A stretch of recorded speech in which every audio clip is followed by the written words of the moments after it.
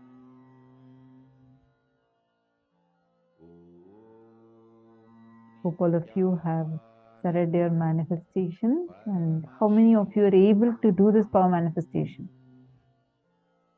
Wow, Ma Krista Hateman, both of you manifested, you and Ma Diana Spillo.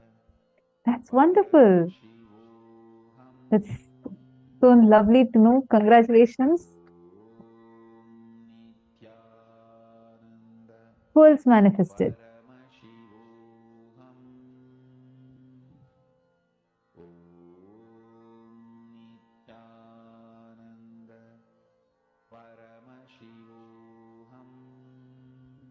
Okay, now we all are going to be moving to the next segment. See, today we are going to be working mainly on focusing on getting excellence, and not just getting success, but excellence, and through excellence getting success, conquering your life, learning the secret to be ever invincible, victorious. So this is what exactly all of us have been learning, and we have been understanding, and we are going to be continuing to work upon. Right. Now I request all of you to sit and continue the manifestation. Finish the power manifestation now.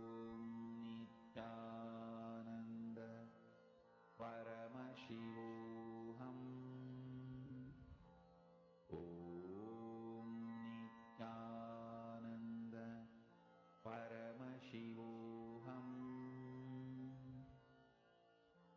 Om Nithyananda Paramashivoham. Om Nithyananda Paramashivoham.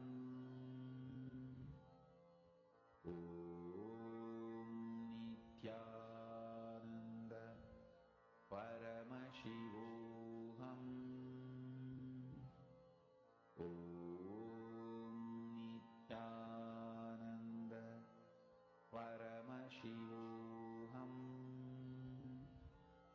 Om Nithyananda Paramashivoham. Om Nithyananda Paramashivoham.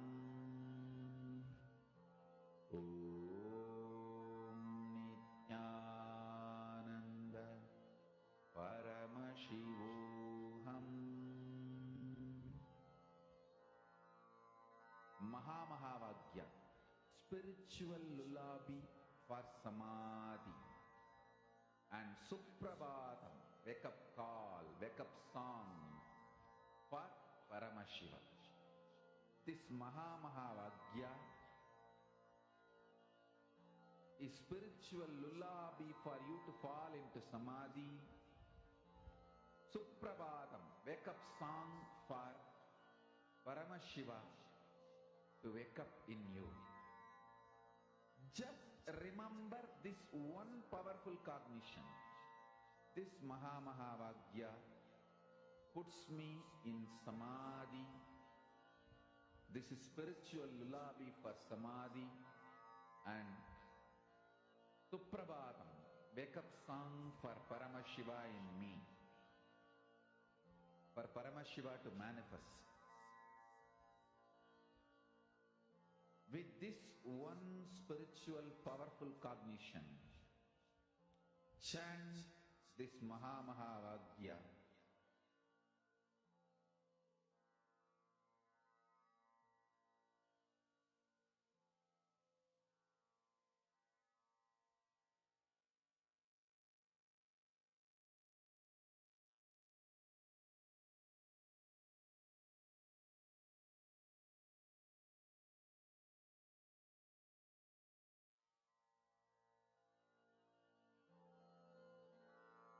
Mahamahavagya, spiritual lullaby for Samadhi, and Suprabhatam, wake up call, wake up song for Paramashiva, for Paramashiva to manifest. With this one spiritual powerful cognition, chant this Mahamahavagya. Om Nithyananda Paramashivoham. Om Nithyananda Paramashivoham. Om Nithyananda Paramashivoham. Om Nithyananda Paramashivoham. Om Nithyananda Paramashivoham.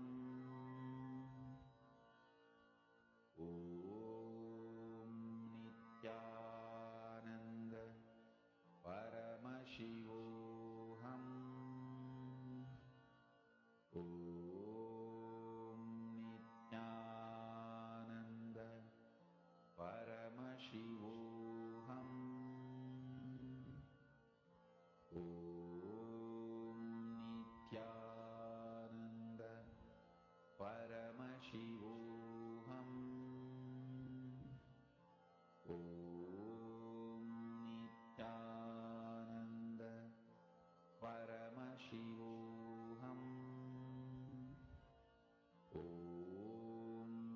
Nithyananda Paramashivoham.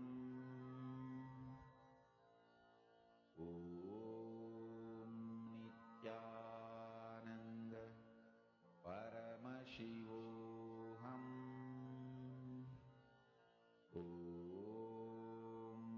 Nithyananda Paramashivoham. Om Nithyananda Paramashivoham. Om Nithyananda Paramashivoham. Om Nithyananda Paramashivoham. Om Nithyananda Paramashivoham. Yes, Nithyanandam, I hope all of you have finished your power manifestation rounds. If you all have finished, please can all of you post.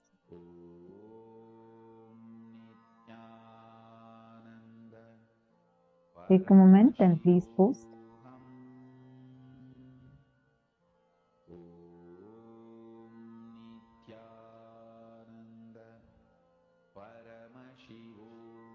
All right. So now we are going to be entering into the next part of the segment. Actually, we have yet another important news to share with all of you today. And joining with us in this session, we have Manitya Bhaktikananda also to share with us further updates on what's happening in Kailasa Trishulam and how has the situation been right now, what's going on there right now. We are going to be learning about all of these. So let's now enter into that session.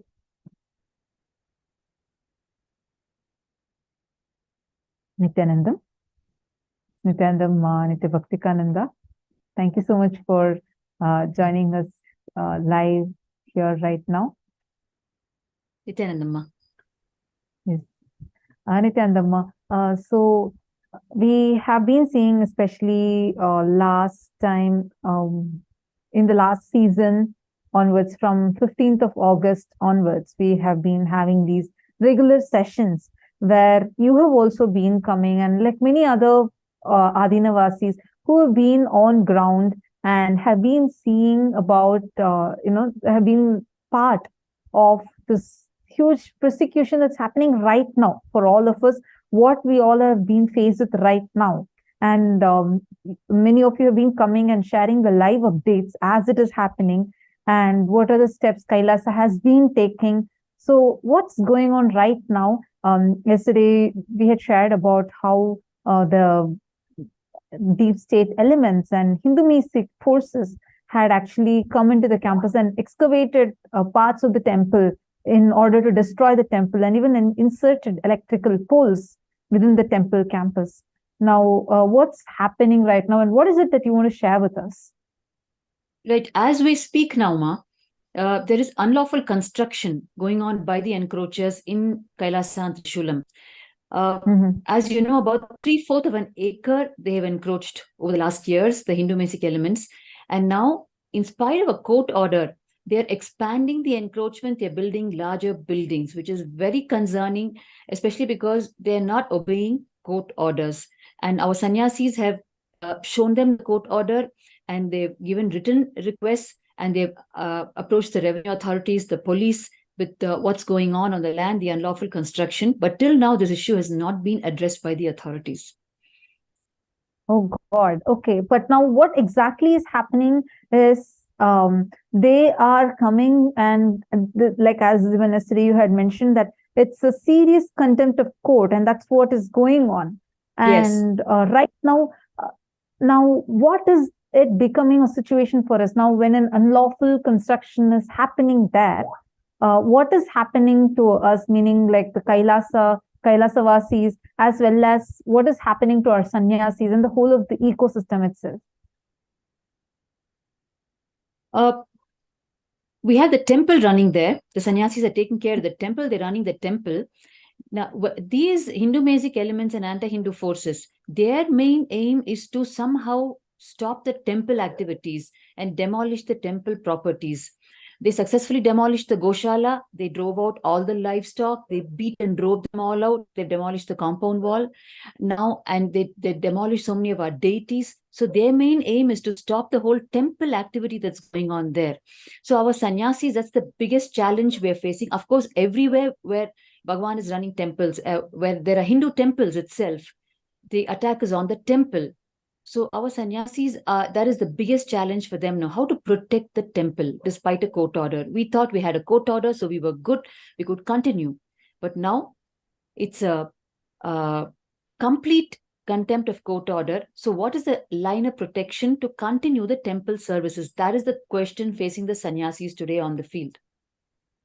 Most importantly, especially given the history of this group continuously attacking, unfortunately, that's the sad state today.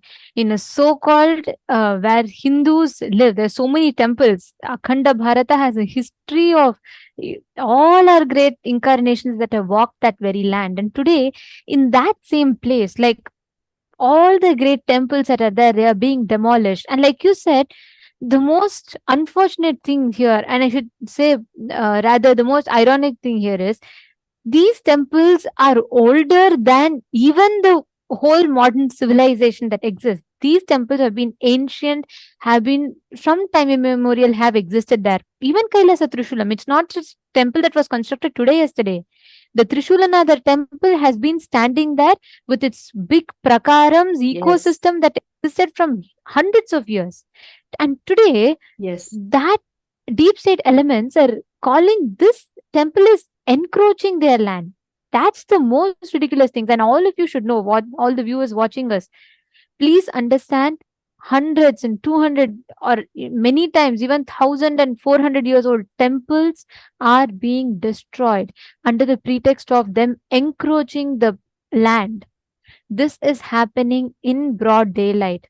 There are hundreds of people protesting, but yet nobody is able to stop. This is what is happening in Kailasa Trishulam also right now as we talk. Out of all Kailasa the Trishulam is a very classic. Go ahead. Sorry, go ahead, Ma. It's Kailasa Trishulam is a very classic example for people to understand how things are being manipulated to destroy. Because here I am sitting it's my own pre-monastic family that has placed the land at Swamiji's feet. And we have all the original documents and court orders to date. Whereas the people, the Hindu-Mesic elements who are accusing us of encroaching the land today don't have a shred of paper. They know that, and all the revenue police authorities know that. In spite of that, they're able to prevail. That is the whole thing that's going on. And since we are now firsthand involved, we can explain to the people firsthand exactly how things are working to destroy Hinduism. Very true. Very true, ma. And most importantly, one thing, all the viewers that are watching here, how many of you have any one of you ever heard in a religious place of worship, garbage being thrown? In a religious place of worship, where if monks in your country, is it legal for the place where monks are staying, your, let's say in your whichever local religious leaders are staying, and when there's a place of worship, is it normal, is it legal, is it okay in the places that you are staying for people to just walk in, throw garbage, to just take over that land?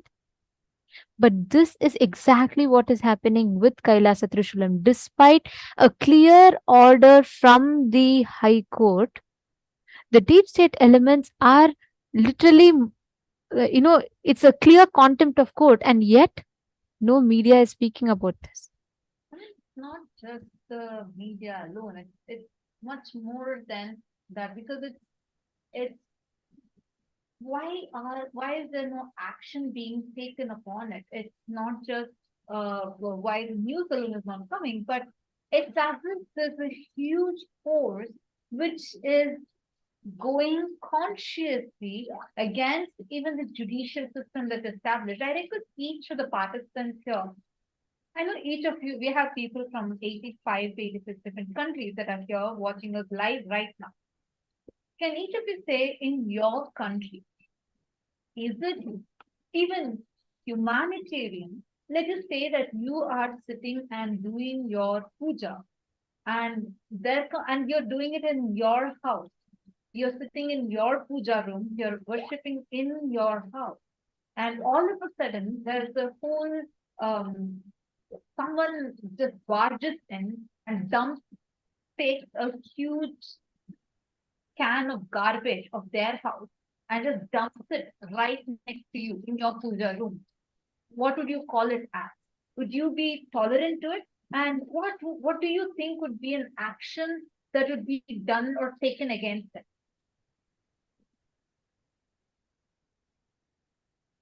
Ma, this kind I'm of so sorry. Sorry, I think I'm just going to repeat. My volume was low. I hope now you're able to hear me better. Sorry, what I was asking is, now, see,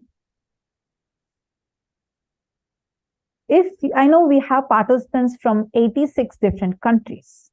We have participants from 86 different countries, each of you from different backgrounds. Am I right? From different cultures, different walks of life. Each of you, all of us are here and we are experiencing Hinduism. And now so many of us most of us here do daily pujas. In your house, when you're sitting inside your house, inside of your puja room, and you're doing puja, and suddenly someone gets a garbage can full of their house garbage and dumps it right next to you, what would you call it as? Or how would you react to it? What would be your response? No, I understand it might sound very absurd to ask this question even, but unfortunately, this has been the situation for our sannyasis who are there in Kailasa Trishulam. Trespassing. And what would be the actions that would be taken against it? Madhyana's pillow, we have posted it as trespassing. Now, what do you think should be the action that is taken against it?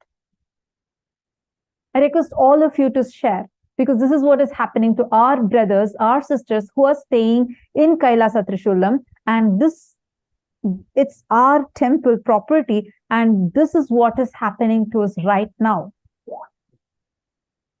Ma, so while the participants are sharing, Ma, to detail more on the gory details of what has been going on in Trishulam ever since 2010, the land was given to Bhagavan. They drill holes in our compound wall and they divert their God. sewage water into our premises. Continuously, they subject us to living near their sewage water inside our premises. And not only that, we actually went and spoke to the local municipal corporation authorities, and we made them to place bins where they could put their trash. But in spite of us taking their effort and the bins coming into place for them, they still come and toss their trash into our premises over the compound wall. And now even the compound wall is demolished. So they just walk in from their homes and toss the trash inside the premises and go. Because the compound wall has also been demolished on the 15th of August. And not only that, when we do our puja, they send their children. Sorry, I just want to highlight here one thing. Like, because what you're mentioning, it's something very important, I feel, because you're saying that we even took a step to go and reach out to the municipality to even keep a garbage can and arrange their sewage for them. I mean, come on, it's our temple campus. With what human authority? Forget about legality, forget about everything else. Even with the basic human values, how can someone come and do that? Like, I can't even imagine this. I can't really understand where we are sitting inside our temple and we are doing our worship, and they come, they drill holes in our compound wall and they break the compound wall. They direct their drainage water into ours and make it as a living hell. So these were all various different tactics. We are just starting to shed. This is not even the tip of the iceberg. What right now our sannyasis in Kailasa Trishulam are going through is something really unimaginable. Because right now, as we are talking, the attack is continuing. This is despite of the High Court order. Says High Court has ordered, saying that they cannot enter, they cannot come and do any of their illegal activities in our campus. It's illegal. But I mean, how can they even do that? This is really shocking. In fact, after the court order was passed, the demolished compound wall is still just lying there like a huge debris. And now it's become an open ground without even a compound wall. Our sannyasis are living there. So the people are just using it as a ground to walk through. So there is there is only trespassing happening. There is the whole privacy for the sannyasis to live their lives while they're serving the people. I mean, everything has been robbed off us in Kailasa and Trishulam right now. Sorry, as you are talking, we have a question from Hongzu. She's asking, have you reported this to the police and all the medias? What's their response? Yes, actually, I want to tell you, we have filed cases, and maybe Maniti Bhaktikananda, maybe do you want to shed more light on this? What are the cases? Have we filed cases? What has been our response to it? And how has the police or media, everyone responded to us so far? You'll be shocked to hear details of it. Just to give you a small example, in 2017, when one of the largest attacks happened in Trishulam, in June, hundreds of the Hindu Mesic elements actually entered our campus and in the night, and they attacked us with rods, chains, rock stones, and they thrashed down the entire property.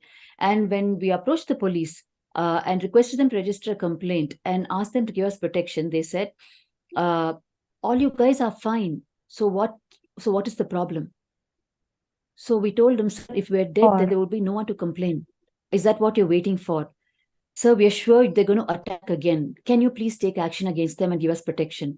Again, the response was, we are there. We will take care if it happens again. So we said, so what if we die when it happens again? I won't even be here to give you the complaint. But they never gave, and we challenged them, the attack is going to happen again. Within 48 hours, the same attack they launched in broad daylight 2 days later. And at that time, it was such a huge news that they were forced to at least come to the ground and be there and inquire what was going on after the entire attack was over. And for every attack that we have faced, including throwing meat in our pujas, like you asked, Hong Zu, we have only taken legal recourse. We have only gone to the police because we don't pick up weapon. We don't pick weapon. So we've only gone to police. We have such a fat file of complaints for just Kailasa Trishulam. So every single attack we have gone and filed. Even to get our complaint registered, we need to work for it and fight for it. And we need to show photographic evidence, videographic evidence. We literally live with our mobile cameras on continuously because we don't know when what attack is going to come. And unless we show them so vividly, they're not willing to even register a complaint. That is the situation of Hinduism today. Even now, Ma, if it is so evident, let alone saying evident, there's a clear, the anti-Hindu elements, the deep state elements are just barging into our campus and erecting their structures within the campus in our land, the very place where government has ordered a clear status quo. And Ma Hongs, you should know, when our sannyasis are going, to this day they are struggling. We showed you all the letters that sannyasis have submitted to the police. And despite that, there is nobody is stopping. It's all happening in broad daylight in front of everyone's eyes. That's the power that deep state has, strong connections, and they just go beyond. There is, let alone police, Ma, they are going directly against the court order. And we can see, despite court ordering clearly, they're all building the structure. So, see, you need to know the kind of people that are attacking us are not dharmic people. They are not the type of people who will say, oh, if it is there, if this is order, we will follow it. No. This is a very clear strategy. They plan, they target, and they attack. Knowing that the court has ordered, they come and take over. So, but one very important thing is we have been taking the legal recourses. That's something I want to really highlight here. We have been taking, like how Ma Bhaktikama also mentioned, we have a huge, thick file of complaints after complaints after complaints. We have been filing to the police station. We have been taking all possible legal resources. We have been taking all possible legal resources. Yet we have no justice whatsoever. We have not been able to receive justice. We have not been able to even get our complaints registered. Yesterday we were playing a video for you, which shows how our women were beaten up. I'm going to play the video once again so that all of you can see how our women were raped, assaulted. I even now, I feel so, I just can't see it. You see the violence in that entire Hindu music group and how they're attacking, toppling our cars, breaking every single CCTV camera, they are breaking. Despite us providing all these evidences, till now, all those fellows are roaming. And how many years it's been? This attack happened from 2017, this attack has been happening. 2017, now we are in 2023. And even to this day, this attack is continuing.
this is happening in broad daylight. This is crime against humanity. Forget about anything else. This is crime against humanity. Actually, I just want to highlight once again, it is not just a thing about, like I saw someone had posted saying this is Kali Yuga, so this is happening. No, in nowhere we can tolerate. Why should we suffer this? What for we as human beings? Forget about every other thing. Forget even about being a Hindu. Even as a human being, what for we need to suffer and go through this? We all claim proudly that we are in a time right now, that we are in our modern times where communication has become so easy. Everyone knows everything. We all are living in such freedom.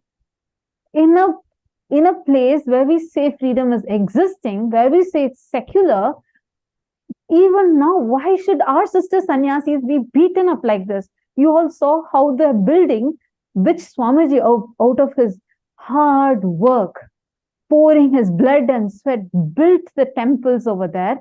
How as a whole group, they're coming and pulling, thrashing the temple, crushing down the temple, getting bulldozers. You all saw the deep state elements were just right over there. The powerful people were there in the ground when this situation is happening. And this is despite of us telling them that this is contempt of court. We have our sannyasis who have been pleading. Our sannyasis have literally going and being begging them, showing them the court order, saying, please, here is the court's order. This is what the court had said. Is that you cannot be doing this. They are being made homeless. How is this tolerable? And not only that, Ma, Hongzo, your other question was to report this to the media. You need to know the media actually spread the news hand in glove with the Hindu-Mesic elements that we have actually grabbed the property. That Bhagavan has grabbed the property to run a Hindu temple there. That is what the media reported and made the people believe. And here we're presenting the original documents, and here we are saying who gave the land, the history of the land, right from 1958, the possession of the land, and we're talking about the chain of custody of the land right up to the feet of Bhagavan. And they're able to spread false news that Bhagavan has grabbed the land. That is the state of Hinduism today, Ma.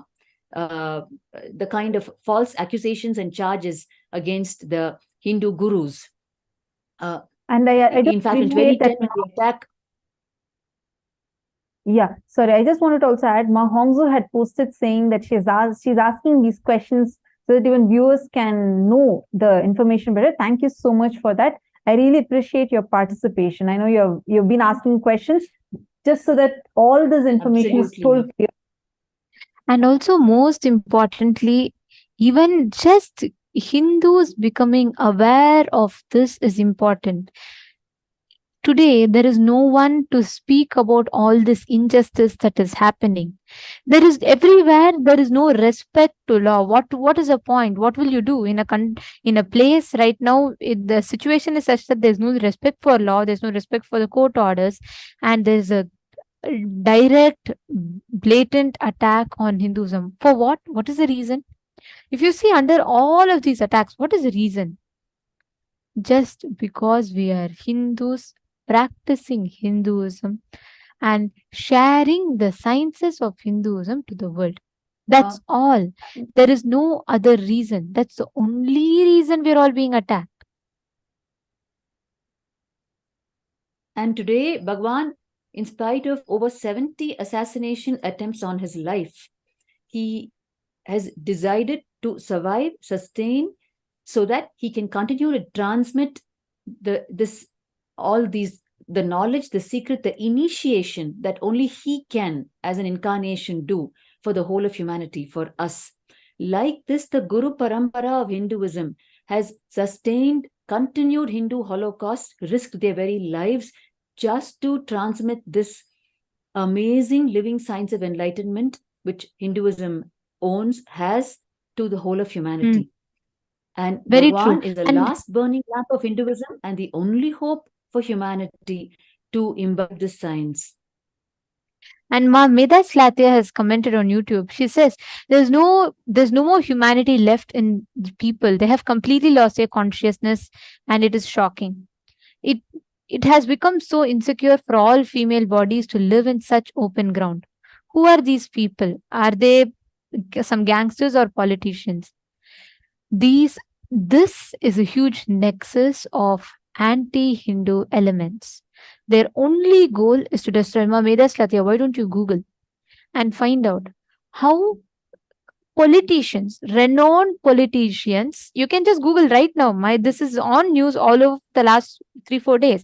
A very renowned politician comes on the public platform in a speech that he is giving.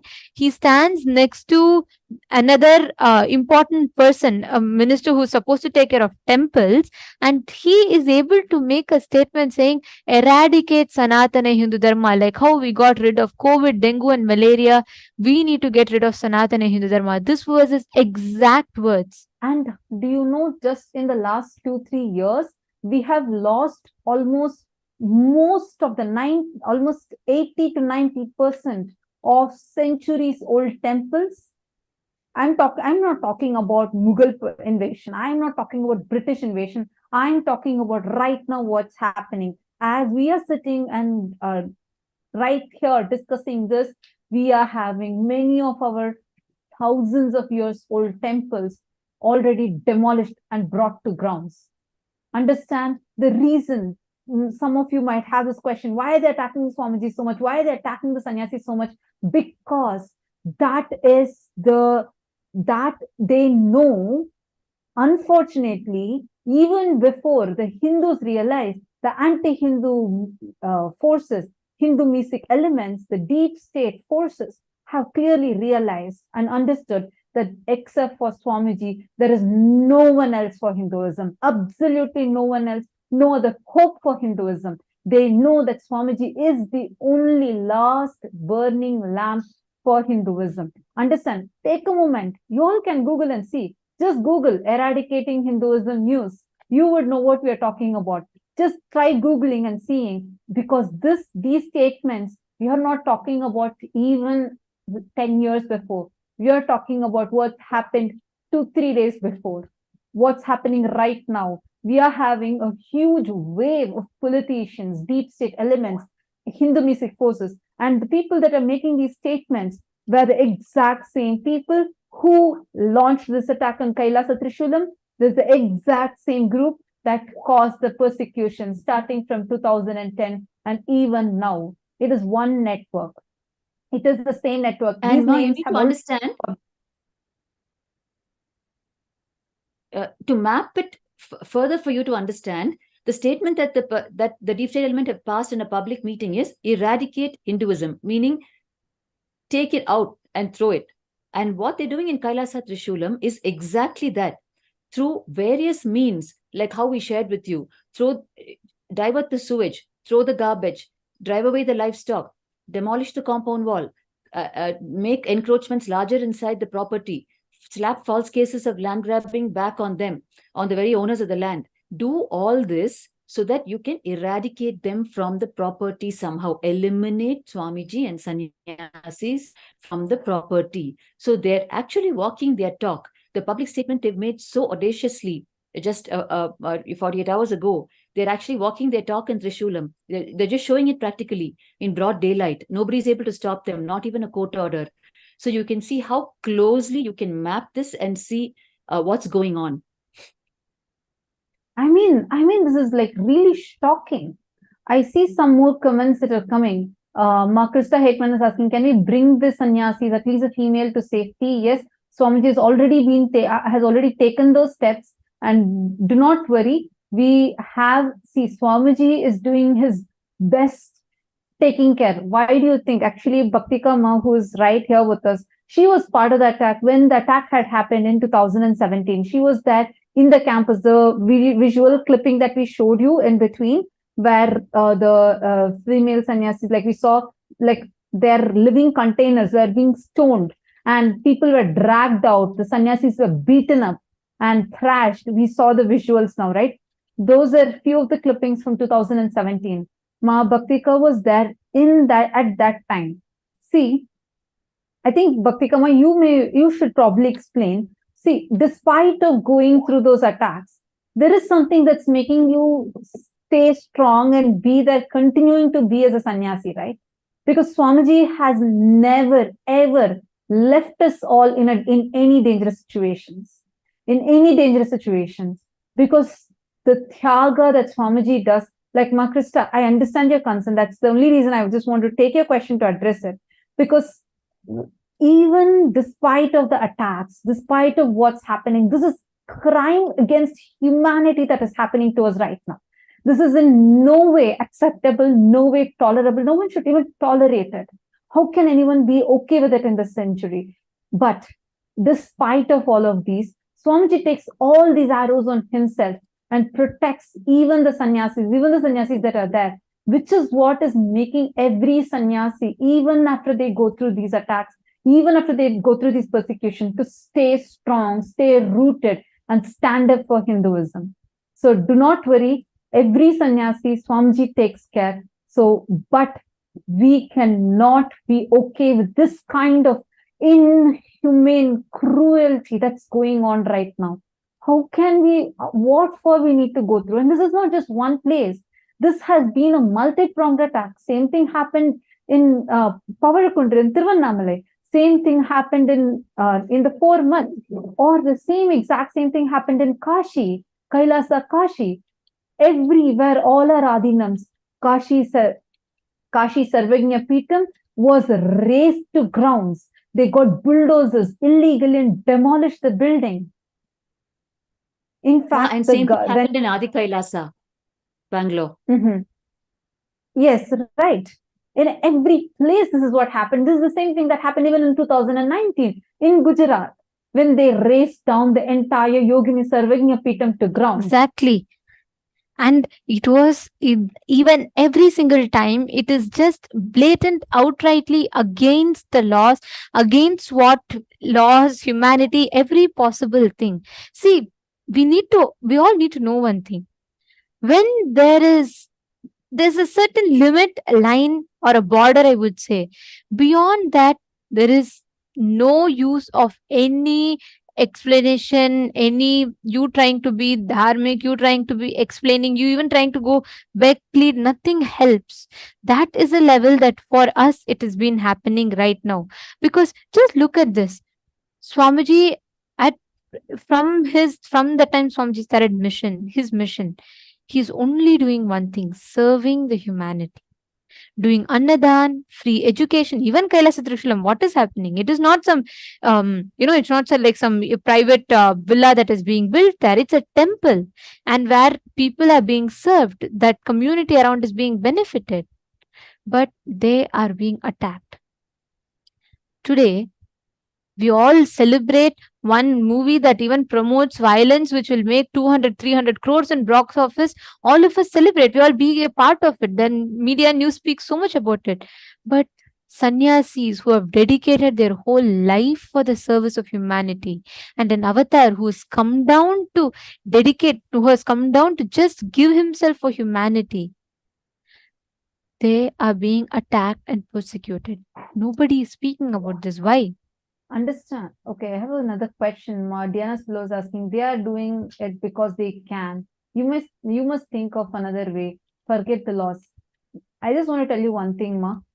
Even when Swamiji faced the worst torture, physical torture, when Swamiji physically was abused, tortured, put in prison, made to starve illegally,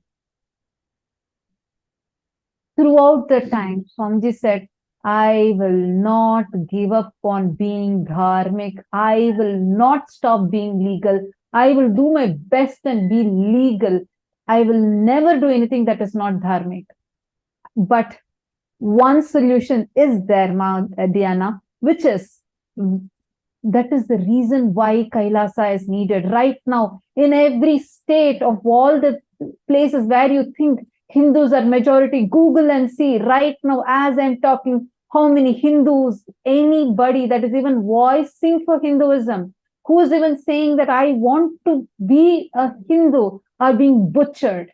There's a huge group that is just like mindlessly butchering Hindus, even if they say or support for Hinduism.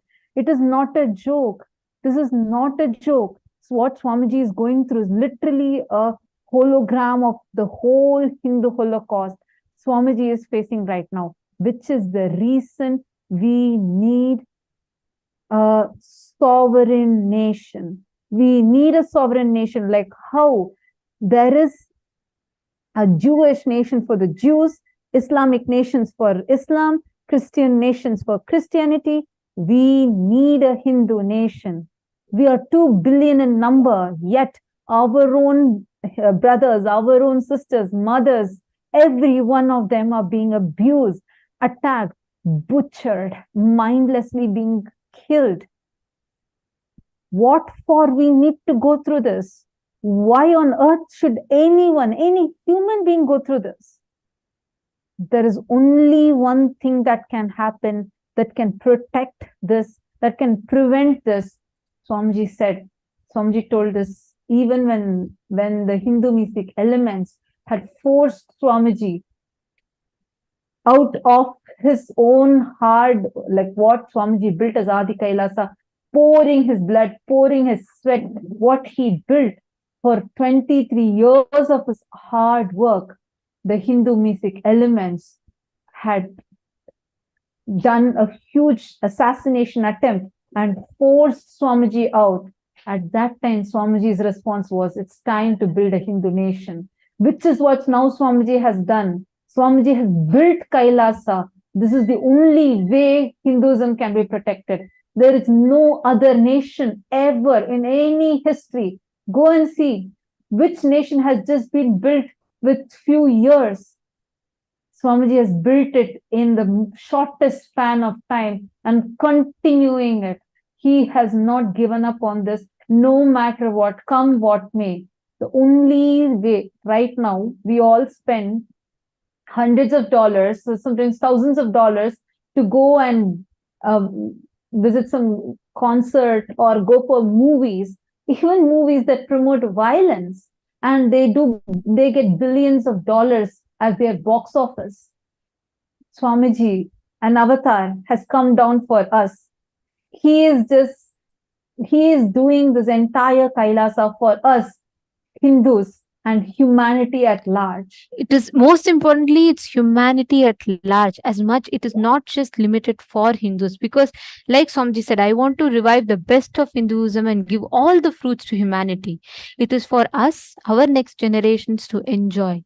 And if at all we should do something about it, it is stand up for Kailasa. That's the only thing required from our side. And I see Krista Hetman has also posted saying that I really want to help. I'm ready to help. What can we do? For all those who feel like I really want to do something, there are few things that you can take up, that you can actually do. Understand, we really need everyone to first spread awareness. Unfortunately, Hindus are living in a delusion. Sonia, I did see your comments also. I saw that you have also been posting information. I'm just picking few questions. Sorry, we have a lot of people from different Zoom rooms. I'm just choosing a few questions and answering. Understand, for everyone that is there right now with us, listen carefully. We need this information. Though we are 2 billion in number, Hindus are being criminally negligent. And if you go and ask Hindus, 90% of them would even deny that a genocide is happening. We are blinded, we are brainwashed to believe that nothing like that is even happening, where in front of our eyes, Hinduism is being attacked. Hindus are being butchered mindlessly. Understand, there are a few steps that you can do. First and foremost is each of you can actually reach out to your governments. You can reach out to them and tell them, spread awareness about this. You can become a part of the team that goes and reaches to the international community and spreads awareness about this. Each of you that who has any contacts right now with what you can help to spread this awareness. Understand, even the Jewish nation, Israel, did not get built overnight. It was when all the Jews came together. We have a huge strength. We have 2 billion in number. If all of us come together, there is a huge possibility.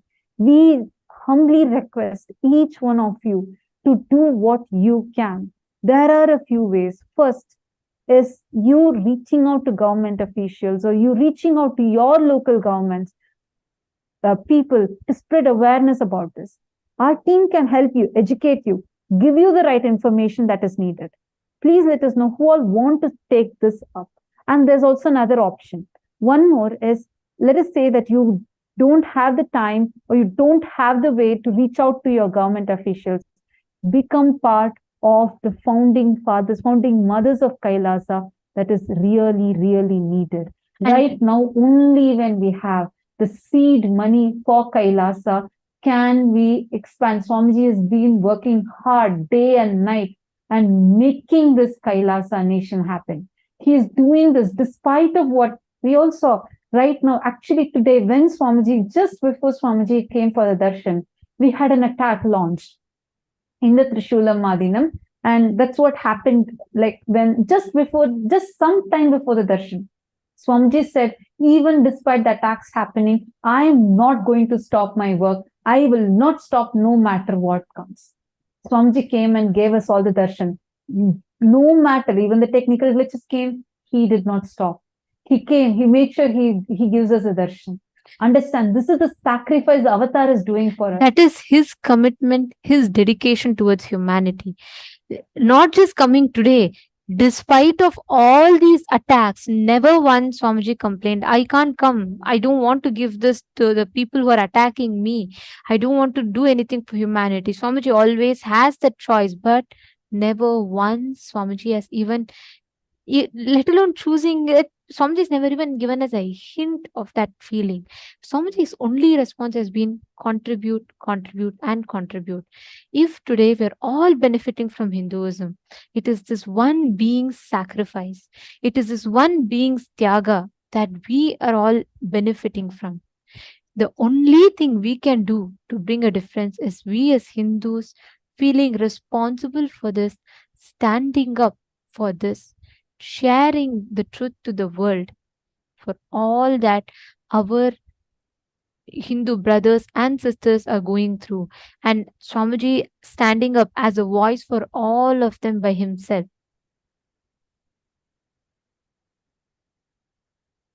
Every one of us are responsible. We are responsible to create we are responsible to bring Kailasa. We are responsible to make Kailasa happen. As Hindu, it's a responsibility for us. NR Sabotanjaya has posted, most weird thing, UN recognized the continuous abuse and attacks done by the anti-Hindu elements. But one of the most corrupt media in world, according to survey done in the Indian media, even channels like Bhagavān trash on Swamiji and his mission and called that UN got deceived. Indian media is retarded and the anti-Hindu forces have deep pockets and huge influence.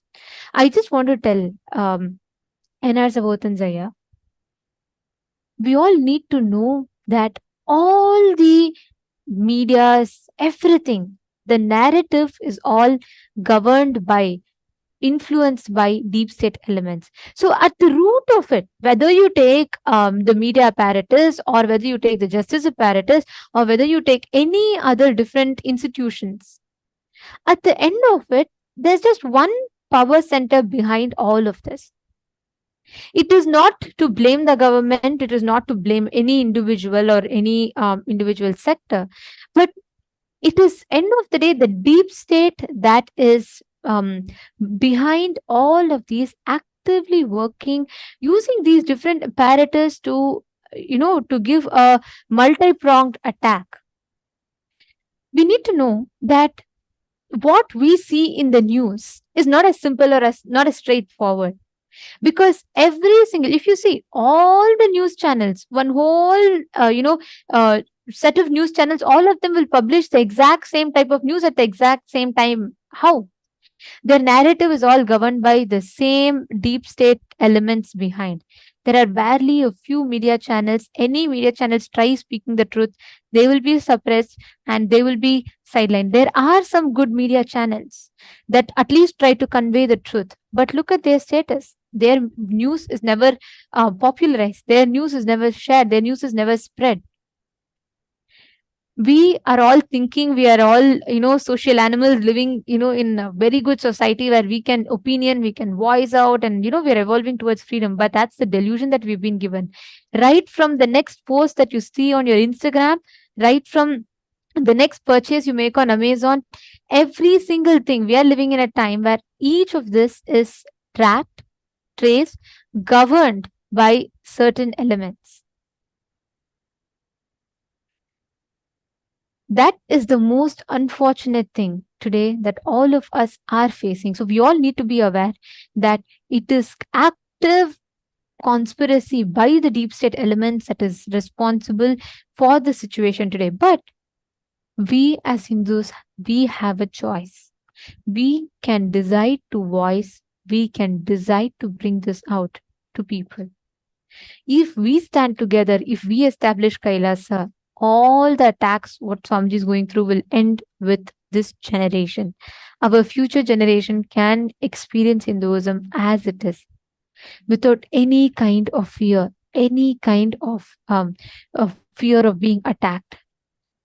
We as Hindus are responsible to give ourselves a good future, our next generation a good future. Every one of you who feel you want to do something, stand up for Kailasa. That's the way you can become a part. Whether it is you sharing your time, whether it is you sharing your treasure, whether it is you sharing your talent, decide to stand up. If you can, become a sannyasi. If you have that time, if you're ready to dedicate your life, you want to be a part, become a sannyasi. I request all of you first, can each of you take a few minutes? I know many of you, I see the people that are feeling like, because this is not something normal. This is not that anybody is supposed to even go through, but this is what we are going through. How many of you here really want to do something, and what do you think you can do from your side? How many of you are there who say that I have some contacts, I can definitely reach out to these people, I can definitely ask for help, because this time, the time is very, very, very crucial. And the people that are ready for dedicating your time, you say that I have my time, I want to give my time to Kailasa, and let us see how we can fix it. And I want to do the best I can. I want to really support it. Or the people that say that I want Kailasa to be established. I want to provide as much as possible. I want to be a part of the core family of Kailasa and building Kailasa, and provide and offer your money. Like, you can become a part of Sarvanya Pita. Who each of you can post what exactly you want to do. What is it that you are feeling when you listen to this? See, as you're talking, it's extremely painful for us, because this is what Swamiji is going through. And in spite of going through this, he is making himself available for all of us. I request each one of you to post, what do you feel? Take a few minutes and please post in the chat. In what way do you think you can help the situation, or be a part of, really do something? I request everyone to post it in the Zoom chat.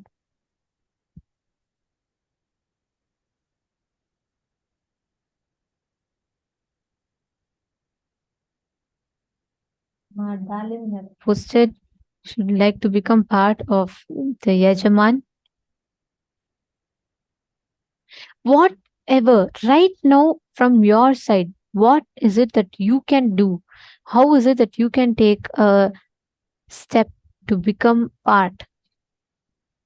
Aina Skimit, I see your post. You're saying that you want to reach out to officials and need information, which I can share. Definitely, we will let you know, Ma.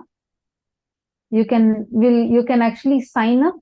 We'll send you the diplomatic corps form. You can sign up in that.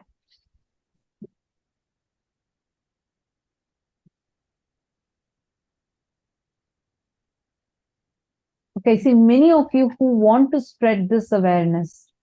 So now I request all of you, you all can actually sign up, and each of you can, Susan Solander is working on SJP Karta. That's wonderful. Wonderful. Actually, if you all know anyone, even if you know some contact, let us say that you are not right now economically capable, but you have your friends, you have people who you think you can talk to, explain them the situation and make them part of Kailasa, you can let us know that also. In whichever way, we understand we are in a situation which needs all of us to come together. It needs all of us to come together. All of us need to be a part of it.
Paramashivoham.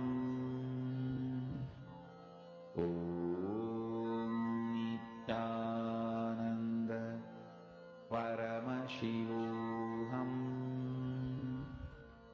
Om Nithyananda Paramashivoham. Om Nithyananda Paramashivoham. Om Nithyananda Paramashivoham. Om Nithyananda Paramashivoham. Nithyananda, We have a now overwhelming response from all of you. See so many of you that have been signing up. We are seeing that many of you are signing up. Whoever have signed up for SJP, understand it's a real necessity. And Swamiji has just said, if you have intention, Swamiji will shower and make it happen. Honestly, you don't even need to have any kind of economical background. We have people that were just driving trucks and barely had enough for their meals today who have become SJP Yajamans. I'm not joking. It's not your economic background. It is the intention that you have. Whoever has an intention, you can become a Sarvanyapita Yajaman today. Sarvanyapita Yajaman, Sarvanyapita Karta. It is all about manifesting it. No one can earn, so you will never hear Swamiji bless you saying that you will earn for Sarvanyapita Yajaman. No, you can only manifest it. So Swamiji will bless you, and your intention, just if you have intention, whoever has real intention, but you feel like I have obstacles. I feel I can't do it. Like I don't have economic background. I don't have the money for it. I don't, even though I really want to be a part of Swamiji's mission, I really want to support this, I don't have enough resources for it. Anyone like that, take a moment, go to sksjp.org. That is a place where you can put your intention. Our team, we have a specialized team who can help you in you first manifesting that wealth that is needed, the consciousness for it, and the wealth manifestation needed for it, and Swamiji will bless your intention and shower you with wealth. So whoever wants to be a part of it, I request all of you to take a few minutes and sign up. Post your intention. You can first put here in the chat. I just want to say I'm seeing Ma Gokila Devi, Ma Parameshwari, Ma Ananda Mahapurna, Ma Irene Lemos, Ma Susan Soledar. Wow. Nice to see so many of you who are willing to become Sarvanyapita Yajamans. one important thing is, even let's say I saw Ma Gokila Devi's message. See, Ma, you can definitely, the moment you have intention, you will manifest. Only because you can manifest it, you have the intention. But one thing is, let us take every step from our side, because this is the need of the hour. Let us take every step possible from our side to reach this information to the people. Unless you make your next generation aware of this truth, unless we make our Hindu, not just Hindus, unless we make our future generations aware of this, they will not know the value of the sacrifice of beings like Swamiji. They will not know the value of their history. Swamiji tells, a nation which does not know its history loses its geography. A nation which forgets its history, a nation which does not bother to know its history, loses its geography. That's why Swamiji tells, even before revealing the geography, Swamiji is building the history. Because any nation, any successful nation in the world, it is important that they know the history. Because when our future generations does not remember the sacrifice that other Hindus had to make. Today, if you're all standing here, if you're all enjoying Hinduism, it is sacrifice of great leaders like Chhatrapati Shivaji Maharaj, Ahilyabai Holkar, all these kings and queens who protected from invaders. But again, there is attack. Now, an avatar himself has to come down to revive Hinduism. But unless our future generation knows this, it is of no use for us to, there is again, after we build, after a few generations down the lane, there are going to be attacks. The only solution for this, or one of the most important aspects for this, is to make our future generations aware, to make the Hindu youth aware of what is the Hindu history. And not only And that, Ma, that it is is the why- most auspicious time. It is the most auspicious juncture for the whole of humanity to jump in and support Hinduism, because the avatar himself has come down. Because Paramashiva himself has come down, it is the most auspicious juncture for anyone who wants the revival of Hinduism to jump in and do their bit. Because whatever it is, the Dhamma is going to win. The avatar is the cosmic principle himself in human form. And the Hindu Dhamma means the teachings. The teachings are the cosmic principles themselves. So the cosmic principle has taken a human form and come and reviving the cosmic principle as the law of life, teaching through the very Paramashivoham program, all the cosmic principles. So the revival is at its most auspicious juncture with the avatar himself spearheading it. So this is the best time for us to be part of it. I still remember, if you ask me what my sweetest moment of life is, my sweetest moment of life is, today we're talking about attack in KAILASA and Trishulam, yes, but I know I've immortalized the property by placing it at the feet of Bhagavan. It's going to be there forever serving humanity. And I'm going to be proud of it forever. If I had built a house there, probably one family would have enjoyed it. But now I know I have immortalized the property. It's going to be there forever serving humanity. The best thing you can do is to immortalize yourself, immortalize all your property, place it at the feet of Paramashiva. It will be there forever till the sun and moon is there serving the people. And one of the other sweet moments of my life is, I'm from my pre-monastic community is the Nagaratar community. They have this tradition of gathering, collecting items for your child the moment the child is born, especially when it's a girl child. So my pre-monastic mother actually had a huge trousseau for my marriage ceremony. So then when I decided to jump into sannyas, so I told, it was one of the sweetest happenings in my life, where I traveled to my native village, Chettinad, and then went along with my pre-monastic mother. I had taken on sannyas by then. I went along with her, and we pulled out the entire wedding trousseau she had collected for me. They have it, it's a huge variety actually. And then we hired a truck, and then I personally stood there, loaded the entire truck with the entire whatever she had appropriated for me, and it was so fulfilling for her, so fulfilling for me. And then I went along with the truck to Adi KAILASA and then placed it at Swamiji's feet, and it was so sweet, the whole moment. It's like, this is all I have. I'm placing it at the feet of Paramashiva, and what do I get back in return? Paramashiva himself, as mother, father, friend, everything, as God himself. And then whatever I want to do in life, he does it for me. It will be forever the sweetest moment in my life, Ma.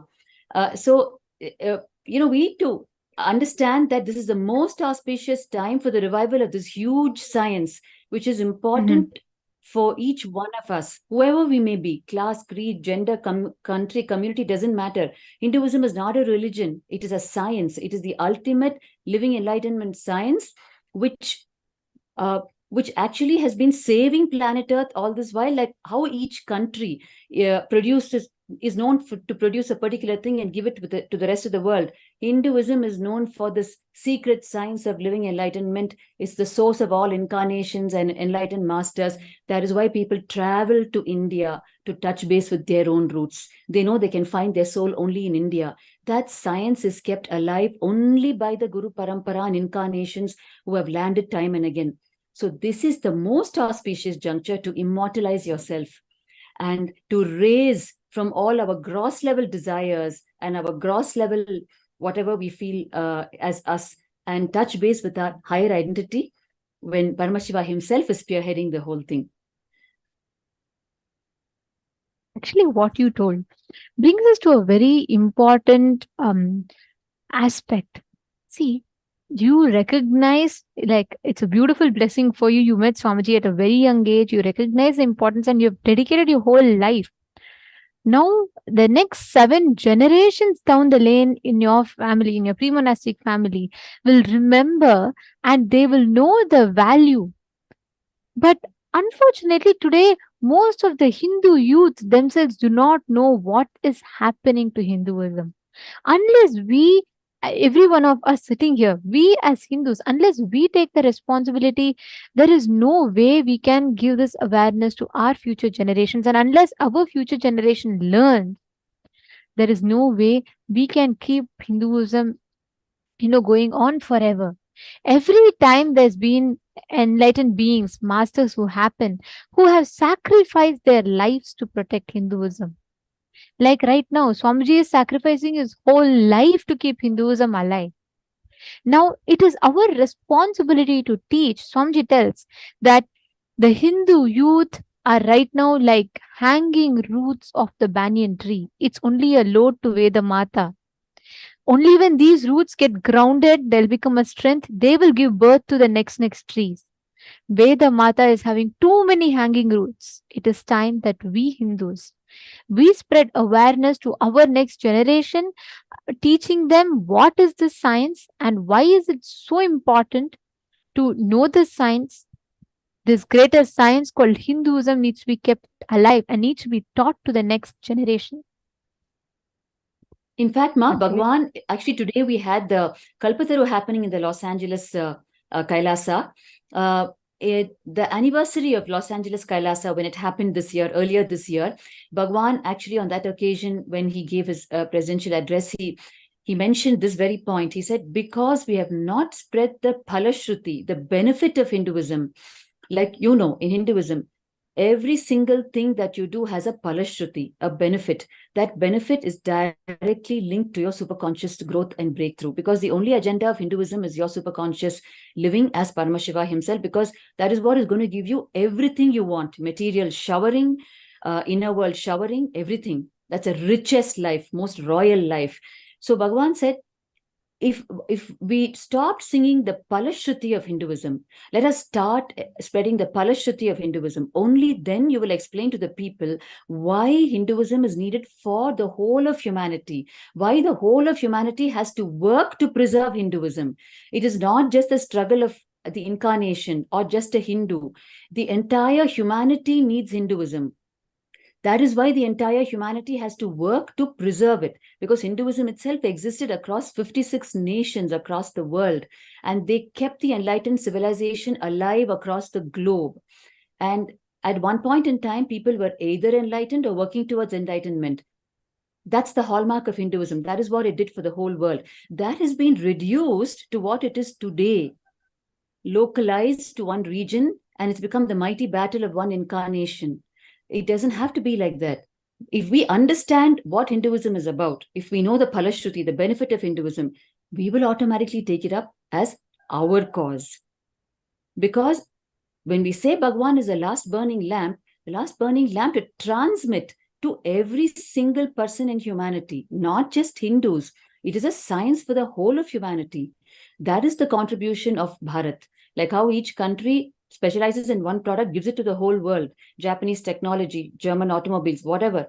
Hinduism, Bharat produces incarnations, the science of living enlightenment, it preserves it and gives it to the whole world. Therefore, it is not the battle of only Paramashiva, it is the whole of humanity. The context is too large in Hinduism.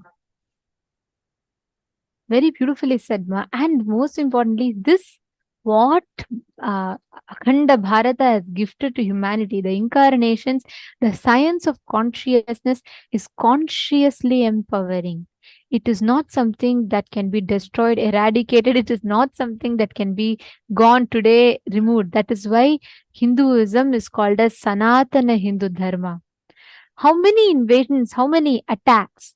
But like Swamiji says, there's a small stream of living enlightened masters who are continuously available, alive, who are giving their life, sacrificing their life to keep this alive. The only thing we as Hindus need to do, Swamiji always tells, you don't need to do anything to protect me or protect Kailasa. You need to do something to protect yourself from these adharmic, anti-Hindu elements. Today it is one place, tomorrow it will be your house. Everywhere Hindus are being attacked.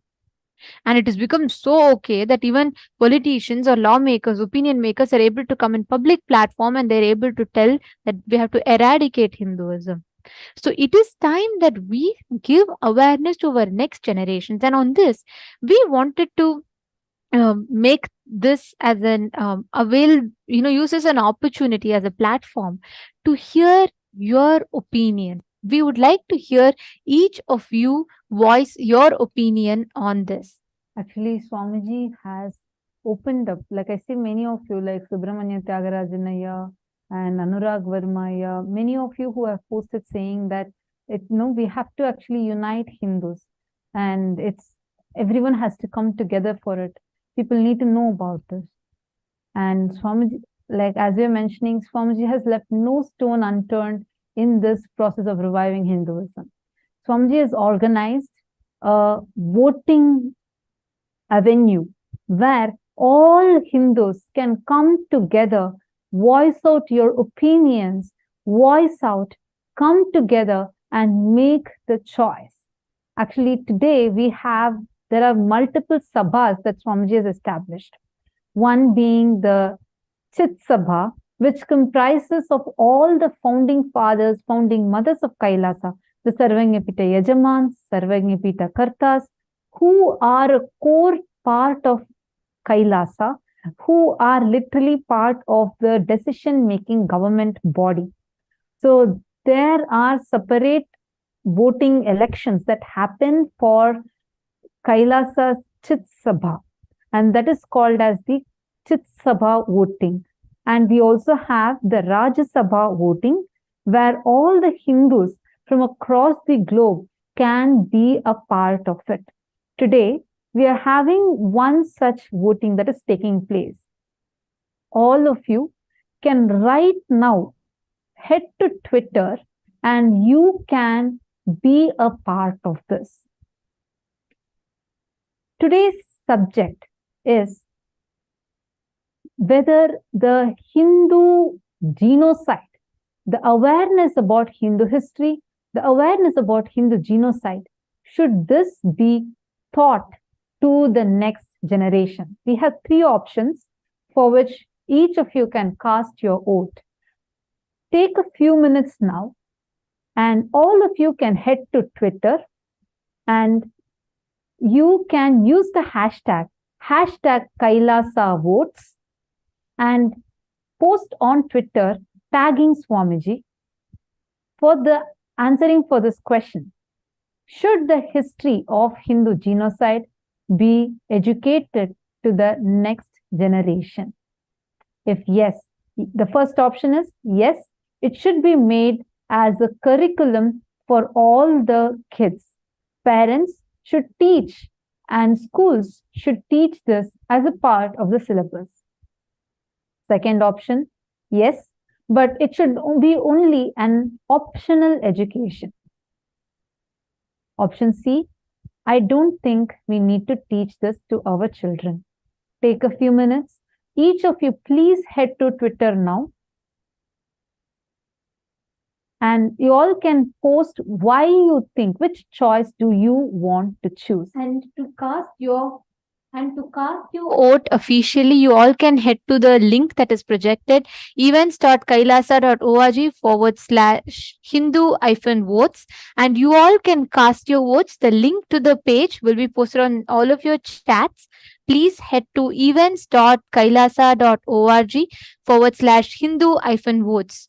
Your voice matters. We request every one of you to share. Let us know what is your opinion. What do you think of?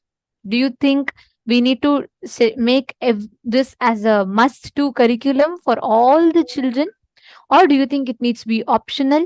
We request every one of you to please share. Please head, all the participants watching us on YouTube, you all can see the link projected, events.kailasa.org/Hindu-votes. The support desk will be posting this link in the chat for all of you. We request every one of you to please head to the link.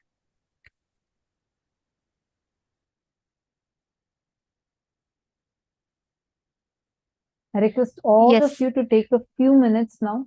And I see so many of you who want to spread this awareness.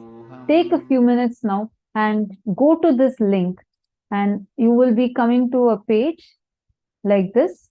Go to events.kailasa.org /Hindu-votes and cast your vote. Take a few minutes. There are 3 options.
Yes. Now we see so many participants, many of you who have been putting. Okay, some of you are having some technical glitch. Yes, we will check and immediately fix it. Take a few minutes now, and I request all the participants to please head to Twitter and use the hashtag Kailasa votes and voice out why do you think, whatever choice you are making, why do you think that should be the way? Why do you think if you're choosing that this education needs to be given for the next generation, what is the reason? Why do you think so? Please take a few minutes. I request everyone to take a few minutes and do it right away.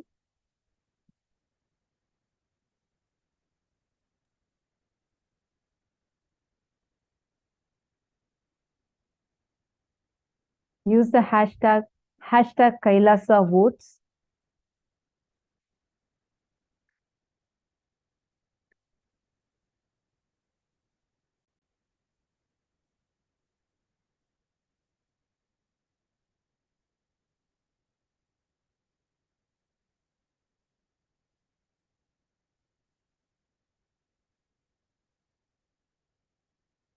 Okay, see, now slowly people have started.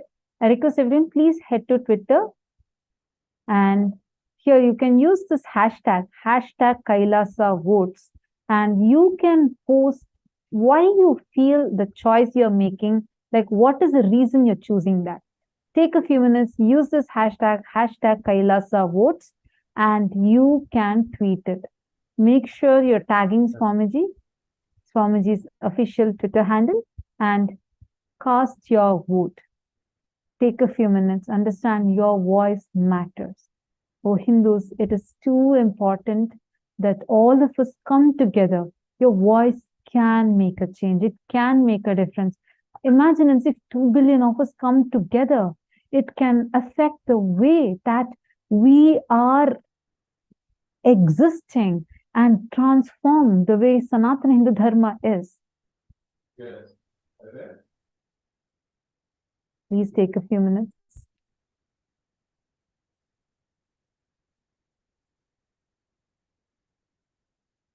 You all can just go to your Twitter, and on your Twitter handle, type hashtag Kailasa votes and tag Swamiji's Twitter handle. Just type at Shri, you'll get the option. So Kailasa is SPH Nithyananda Paramashivam, which is also as at Shri Nithyananda. Just click that and then type which is the option you're choosing. For example, you can say, I am voting for option A as I feel strongly that this education of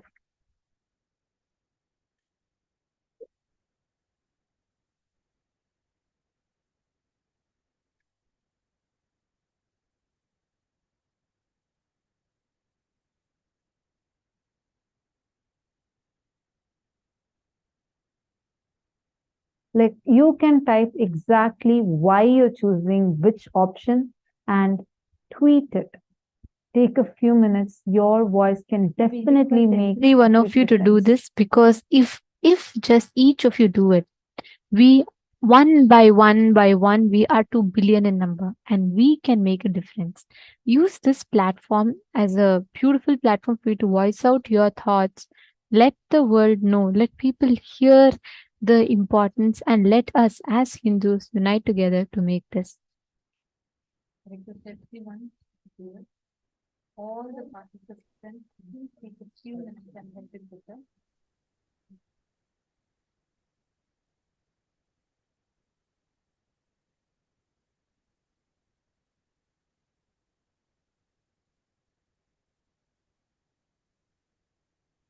Please take a few minutes. You all just need to head to Twitter. I'm going to be projecting this for a few minutes so all of you understand and that. Just use this hash symbol, and whatever word you type will become the hashtag. So just put the hash symbol and put Kailasa vote. Click the space bar If it is turning blue, that means yours has been recognized as a hashtag. Same way, click that at symbol, at the rate symbol, and type Sri Nithyananda. Immediately you will be prompted from the Twitter. That means the Twitter is recognizing that you are tagging Swamiji Dharma. And once you do these two steps, then type which option you're choosing and why you're choosing the option. Request everyone to do it.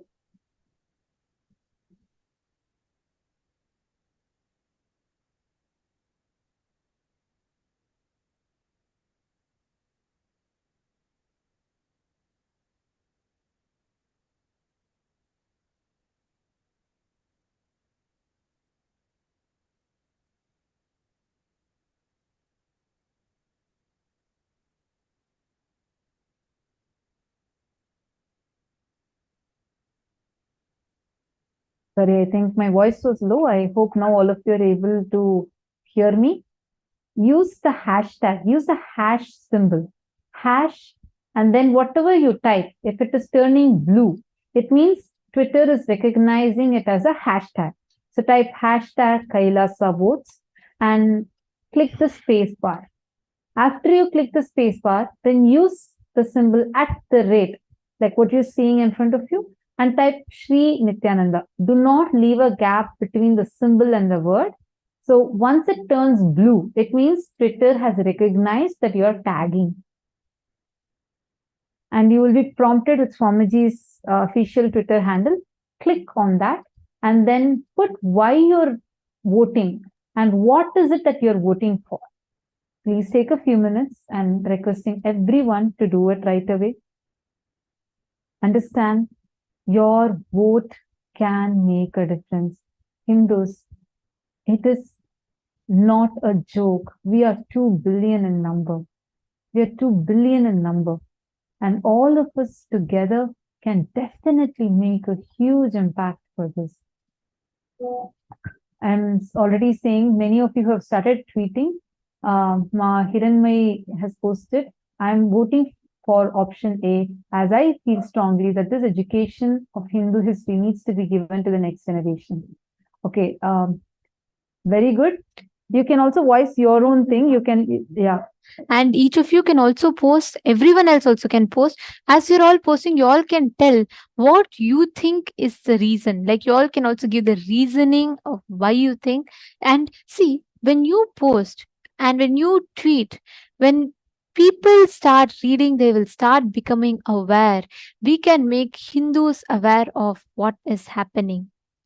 Okay, Mareka Pai has posted, I'm voting for option A. It's necessary that next generation should know about Hindu history.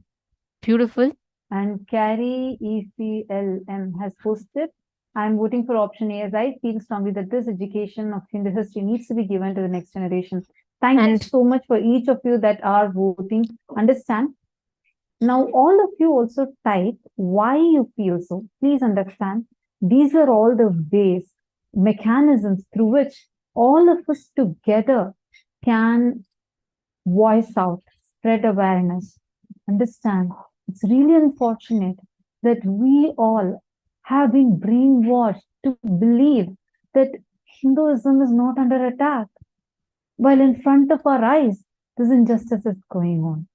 So I humbly request every one of you, please take a few minutes, use these hashtags and tweet, put along with why, so that people, when they read, when your friends, when Hindus read your tweet, they understand that this is not just a few people talking, but it is something really, really real. What is happening right now?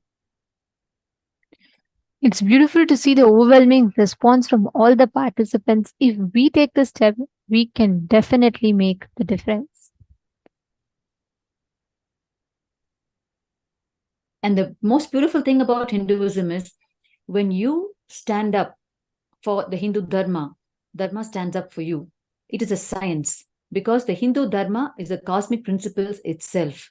So when you decide to live the cosmic principles in your life and you decide to support the cosmic principles reaching people, the cosmic principles will shower in your life as abundance. It is a science and proven over generations, for eons. It's timeless. And today we heard Swamiji Bhagavan so beautifully saying, anything happens, any attack happens, the only thing he says is, oh Paramashiva, let me flare up and understand what is the next level of responsibility I need to take this to the next level, to take the contribution to humanity to the next level. That is what you're showing me. So that was a beautiful revelation today. So what each one of us can do at our level to ensure the science doesn't die, to ensure the science is continuing to be transmitted, and the awareness is being spread about the science, and the awareness about the persecution, and the awareness about the availability of an incarnation on the planet who's continuously transmitting the science, the awareness of both. So that step, what do we each one need to take so that we are doing the same thing, what we learned from Swamiji today. So what you're doing now is really a small step in that direction.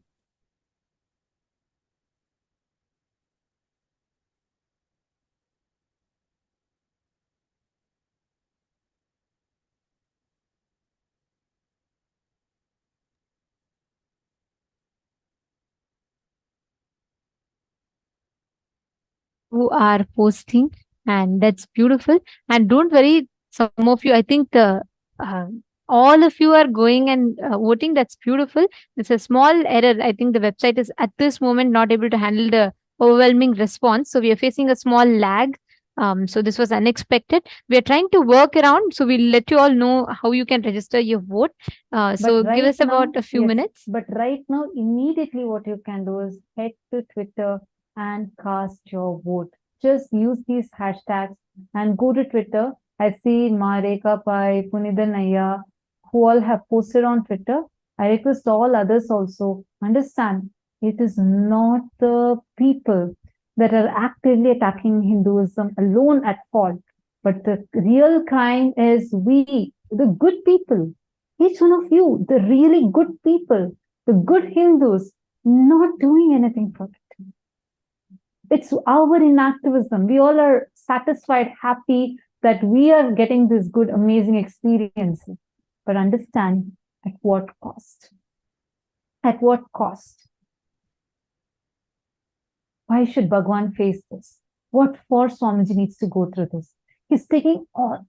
They're only blackmailers. Swamiji can just stop. They said, if you can just stop these KAILASA activities, we will not further persecute you. We don't want Hinduism. That is why they're so ruthless. You just Google and see, eradicate Hinduism news. Just put it in Google, you'll get the exact news. It's happening right now. It's trending on Twitter. It's trending on every social media platform. Because this is what is happening right now. If the deep state elements, people in power, are able to come and openly call out for a Hindu genocide, understand it is happening at a very alarming rate. The next generation will not forgive us for this crime, for our criminal negligence. But you have a choice. It's at your fingertips. You can do it right now. You do have a choice to take.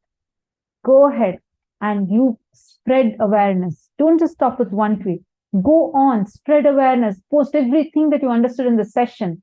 Unless we have so many of you, educated people. Each of you is so educated in Hinduism now.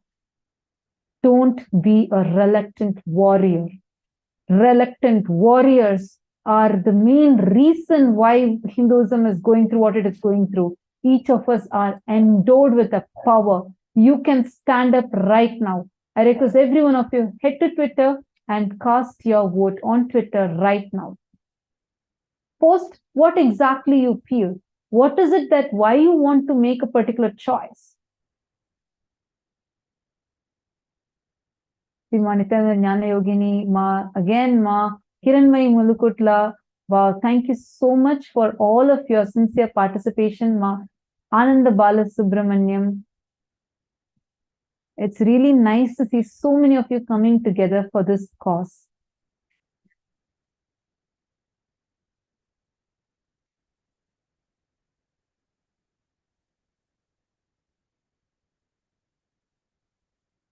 every one of you that are voicing out, understand we are setting the trend for Hindus to start start voicing for our rights.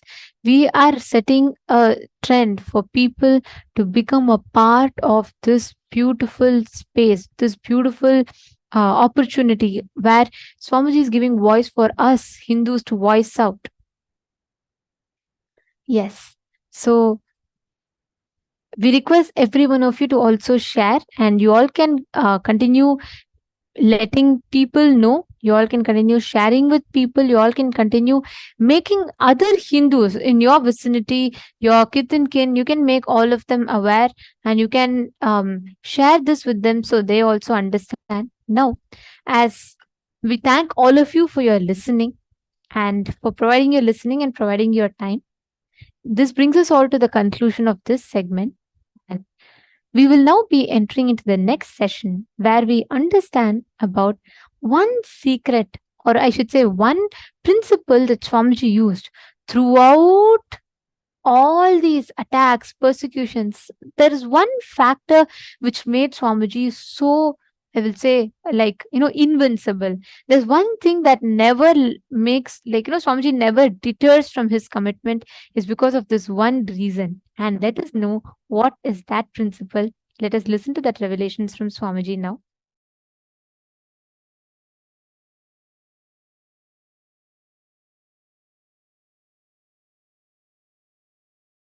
Now you should know very clearly, easily getting influenced is your powerlessness.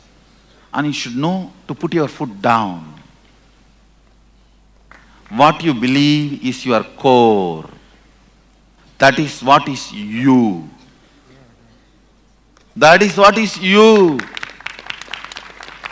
I tell you, I will live as long as what I believe as my core. Then even if I am removed from this planet, I know how to take one more birth and body and do what I need to do. I tell you, essence is live for what you believe, and that belief system is strong enough to generate new body, anything you need to live. If you compromise on that, anything you think will gather around you will only cheat you. No negotiation when it comes to first principle. No negotiation when it comes to first principle. With first principle, no negotiation. Negotiation with the first principle is cosmic prostitution.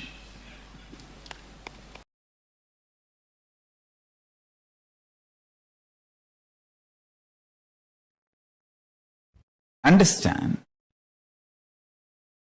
Paramashiva himself manifesting his own breathing space, manifesting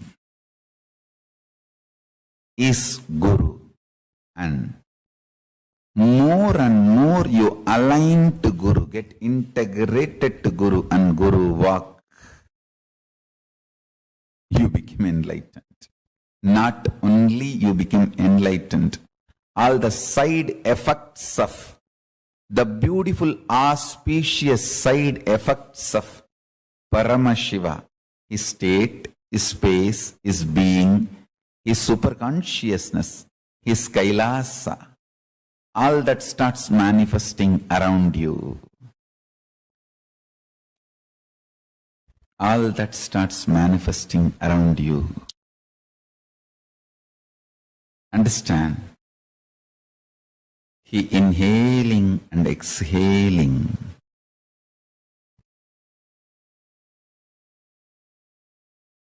He manifesting himself.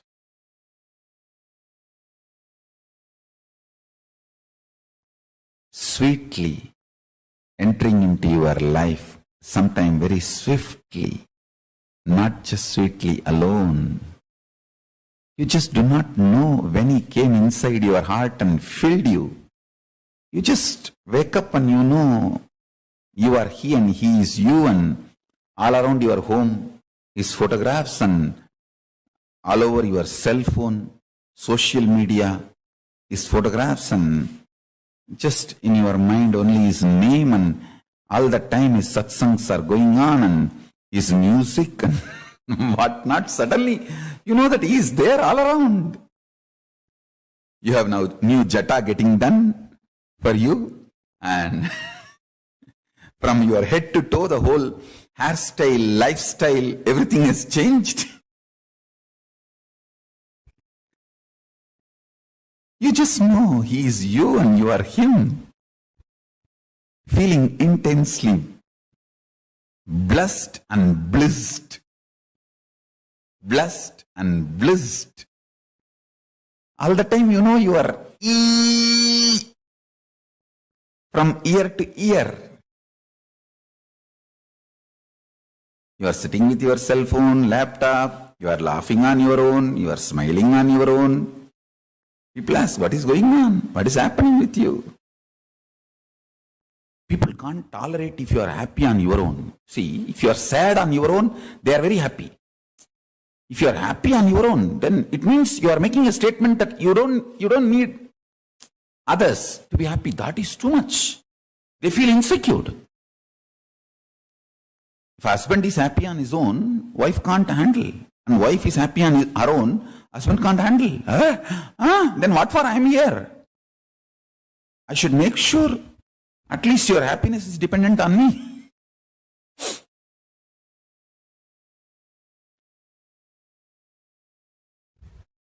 How can you be happy on your own? And all the time,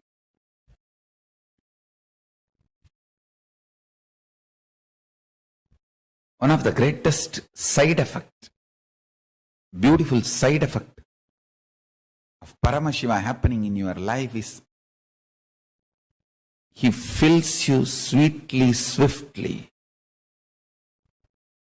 You are blessed out and blissed out.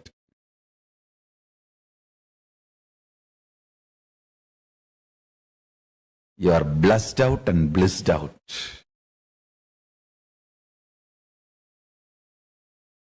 His breathing, touching the planet Earth is his own amsa, his own extension, his own being, his own incarnation.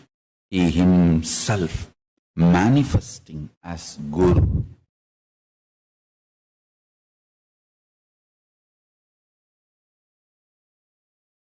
As Guru. Understand?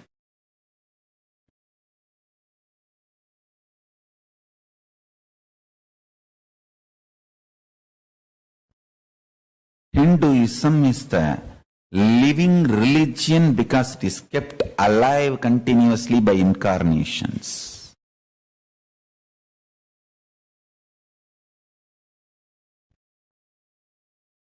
Again and again and again. Not only Paramashiva, even other gods manifest on planet Earth as incarnations. Without any second thought, I can name Shirdi Sai Baba, Puttaparthi Sai Baba. Both of them are incarnations manifested on planet Earth. Many times people ask me, Swamiji, can you name some more people who are still in the body as incarnations? Without any doubt, second thought, I will name Sri Ganapati Sachidananda Swami, Mysore Tattapeetam. He is an incarnation of Dattatreya. Without any second thought, second idea, I will straight name him.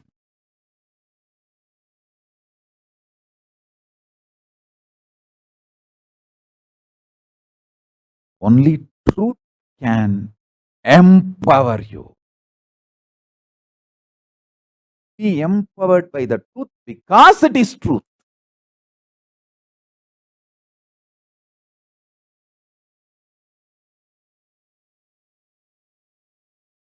Not because of any utility value, utility reasons. Many uses you will find because of this truth is great. See, just now I said this 26 years of untiring, without boredom, tiredness, frustration, intense, excited, active, working, manifesting this truth. But even this I don't consider as the scale. I feel this as a great blessing. But tomorrow itself, if this is there or not, I won't bother. I will hold on to the truth. I am Paramashiva. Because that is truth. Whether I have this body or does not have this body, I will hold on to the truth. I am Paramashiva because that is the truth. Now I have this body. So naturally I will be manifesting that great truth through this body. As I said, I have plans to keep this body alive, active, working, serving all of you, at least for next 150 years. And after that, when I rest this body in Paramashiva, in Nirvikalpa Samadhi, in the Videha Samadhi, Mahasamadhi, I'll just be there as Paramashiva because that is the truth. That's the highest truth. Not because it has any utility value. The highest truth has highest utility value. That is different.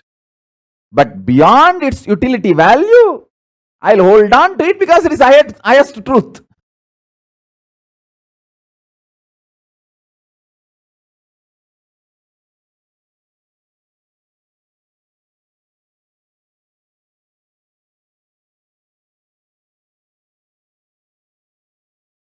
I am chaste to my Guru. I am obedient to my Guru because he is my Guru. I am his disciple. That's all. Not, I will never have a negotiation. If you provide this, if you can do that, if you can, if we come to some via media understanding, if we can have some kind of an agreement, then I will obey you, I will listen to you. Nothing, there is no negotiation with my Guru. That's the most cheapest relationship you can have, negotiating with the Guru. Disobedience and negotiation with the Guru, non-listening with the Guru is the cheapest relationship.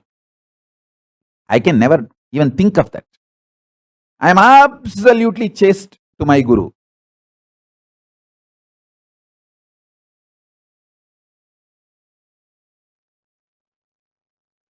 The resistance is the last dying delusion.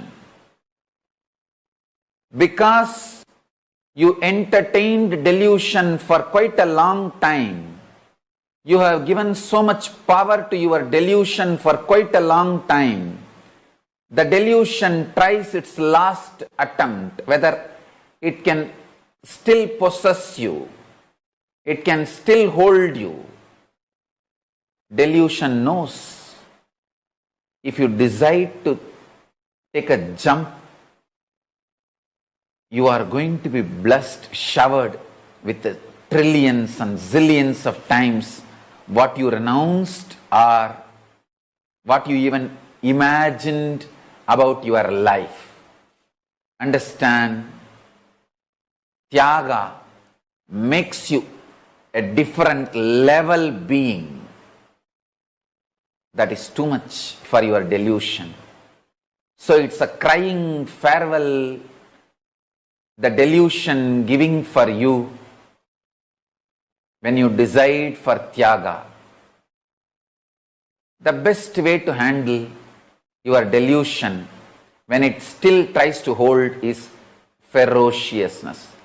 Raise your hand and slap the delusion, if not your own face.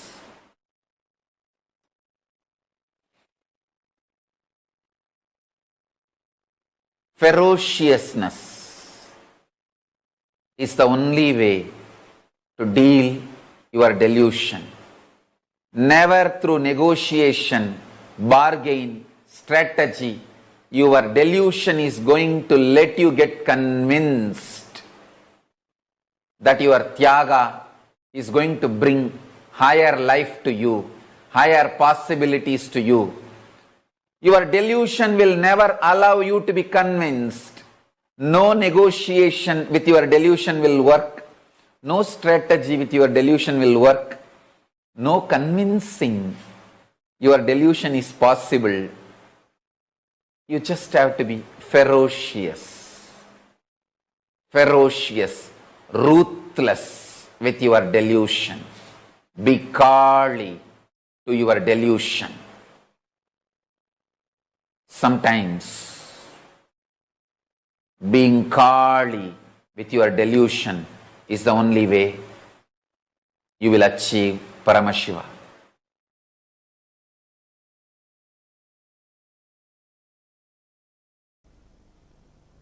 Worshipping the unknown is worship of Kali. Worshipping the unknown is worship of Vishnu. Vishnu means what? Unknown Vyakti. The Avyakta who fills the Vyakta and Avyakta is Vishnu.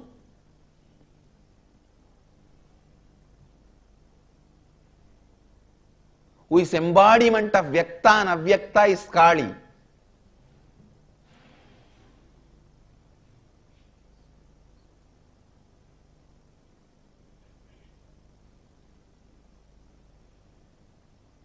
If you just complete with your fear of unknown, you will have the courage to enrich the whole world. You will have the courage to complete with your all problems. Courage to enrich the whole world and courage to complete with all problems is one and the same. If you don't have the courage to complete with all components of you, you will have the same fear outside to reach out to people. That is why I tell you, the person who completes will be the real enricher. The person who enriches will be the real completer. Enriching and completion goes hand in hand intensely. Enriching and completion are like a anga, not step by step. Patanjali says Ashtanga Yoga means 8 parts of yoga. He doesn't say Ashtapatha Yoga means 8 steps of yoga. No, Ashtanga Yoga. Yama, Niyama, Asana, Pranayama, all of them are different components of yoga, anga of yoga. Same way, completion, enriching, causing, integrity, authenticity. Integrity, authenticity, responsibility, enriching and causing, completion. All the 6 are Shashtanga Yoga, not Shashtapatha Yoga. Shashtanga Yoga. Complete, enrich, cause, everything together. Your completion will cause enriching and enriching will cause completion. When you are afraid of handling some questions from others, some doubts from others, you are afraid of handling some incompletions of you. If you handle that incompletions of you, you will have the answer to enrich others, cause others.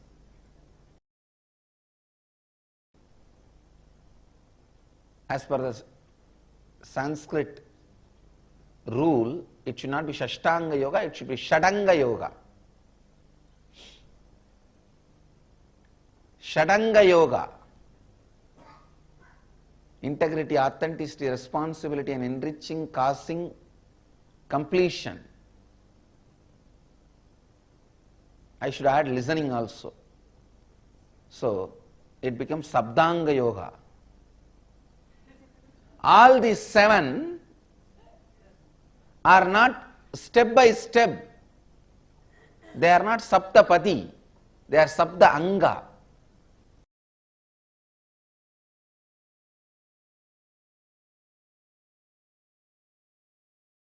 If you feel I am your puppet, be assured you have a relationship which I had with my Guru Arunagiri Yogishwara. The Guru Sishya Parampara is going to continue through you. You are going to be my successor.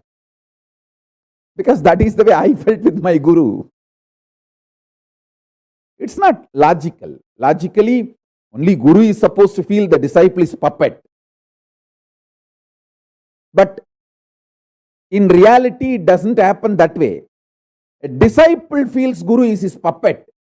And suddenly, in that feeling, he loses himself into Guru without even disciple's knowledge. Disciple has become a puppet in the hands of Guru.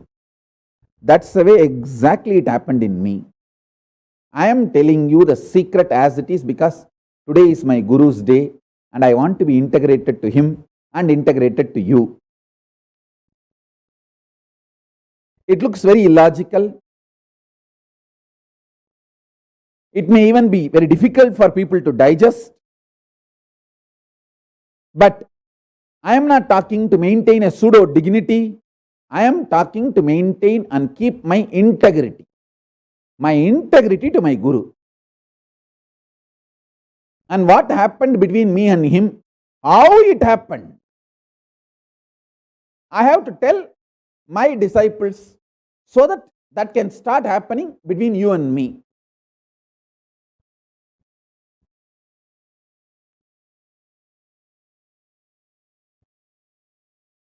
Please listen. If you read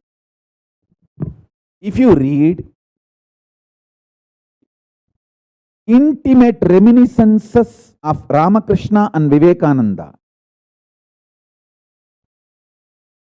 you will simply realize Ramakrishna was puppet in the hands of Vivekananda. And Vivekananda just lost himself without even knowing he became puppet in the hands of Ramakrishna. Samartha Ramdas and Shivaji, Ramakrishna and Vivekananda, Aurobindo and Aurobindo mother, all this I can give as the ideal Guru-disciple relationship, where the disciple experienced Guru as the puppet in their hand, but without even their knowledge, they become puppet in the hands of Guru. So that the border, commanded, commander, commanded, these three has disappeared, dissolved. The commander, commanded, all this just disappeared.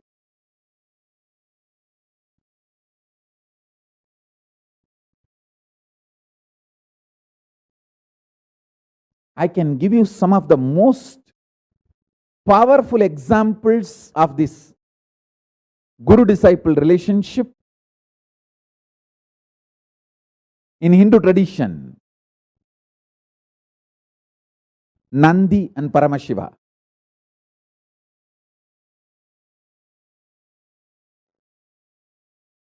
Devi Meenakshi had a disciple called Sumati. Sumati and Devi Meenakshi.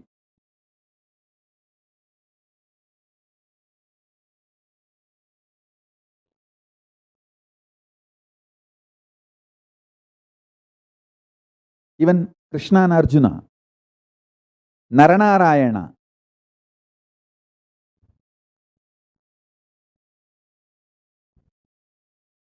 In the modern day, Bhagavan Swaminarayan and his disciple Akshar Purushottam Maharaj. And Aurobindo mother.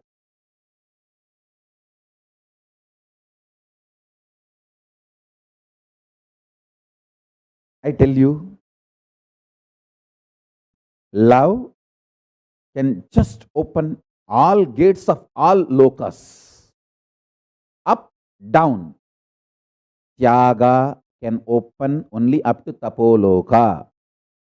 Brahmanyana, enlightenment, can open only up to Brahmaloka. All the punyas, good actions, dana dharma you do, charity you do, yaga yajnas you do, can open only up to Swargaloka. But consciously developed love, consciously decided love, can open all 14 and beyond. That's the beauty and power of conscious love. See, I am giving you cosmic secrets. I tell you, inside your heart, deeply, secretly, if you are cherishing, I am your puppet, be assured you are my disciple, and through you, the Guru Sishya Parampara is going to continue. You are going to be the living stream of me. Whoever feels I am your puppet, you can be rest assured you are inheritor of Paramashiva. And what I got from my Guru, Arunagiri Yogeshwara, you are going to receive through me. And you are going to continue this Guru Sishya Parampara. Not just getting enlightenment, not just getting powers. You are just going to be inheritor of everything, of me. What I got from my Guru, Arunagiri Yogeshwara, everything. Because I felt Arunagiri Yogeshwara is my puppy love and puppet love.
Paramashiva's message directly from Kailasa today. Listen, listen intensely.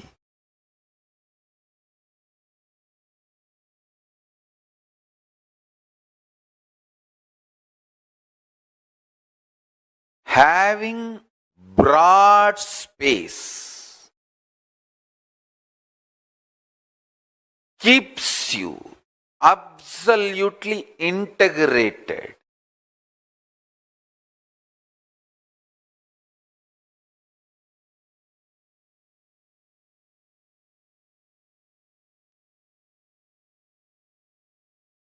Continuously manifesting life.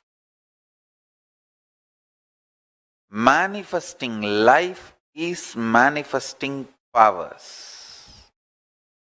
Powers are nothing but life into the power of 3. Life into the power of 2, like a life square, is bliss. Life cube, life into the power of 3 his powers. Listen, life is all about what you cognize as you, not what you do outside. That's one statement. Second statement I immediately made. Life has nothing to do with what you feel about you or with you. It is all about what you do to others. Both looks very conflicting, paradoxical, controversy. Listen, but they are not conflicting. They are complementing each other. All I am trying to tell you is what you feel about you does not matter. What you cognize about you matters. When you have the right cognitions, you will start serving others. Serving others becomes your lifestyle. Listen carefully, intensely.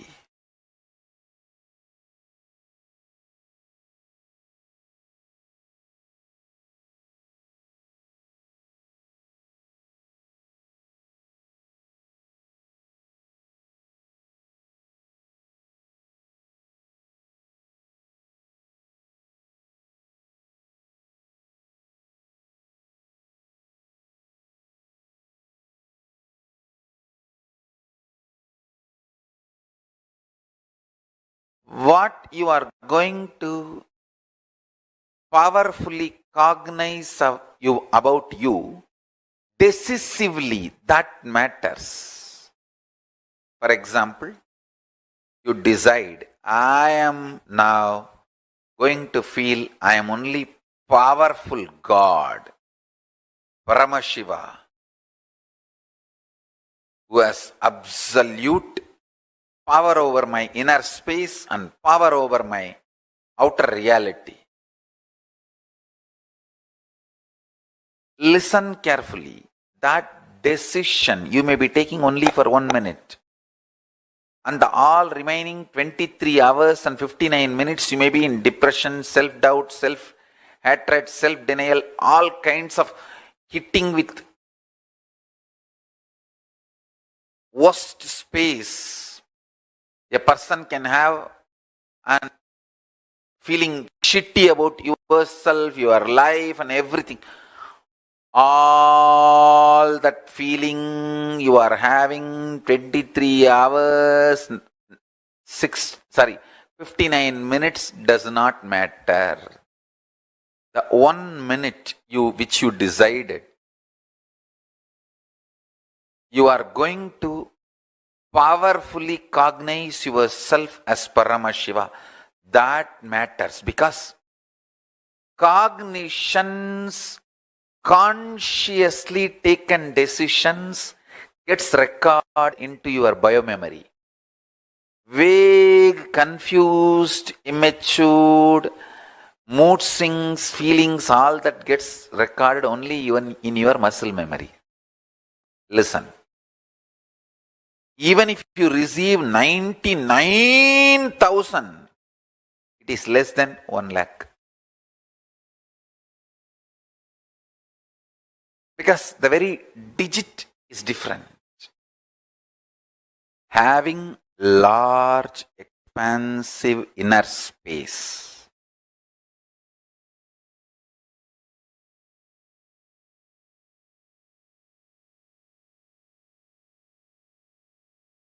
makes you manifest life in tremendous depth, maturity. I'll give you one simple.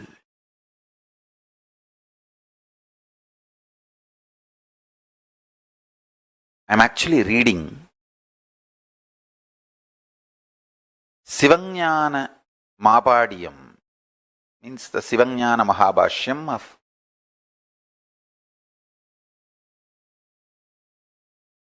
the Sivajnana Bodham. Originally the book is in Rauravagama. Paramashiva, Nilaganda, Sriganda Paramashiva is teaching it to Nandi. It is translated by Meigandathevar in Tamil, Sri Meigandar, Meigandathevar in Tamil, who revived Kanchi Kailasa Sarvagnya Peetam. If you internalize, grasp, chew, and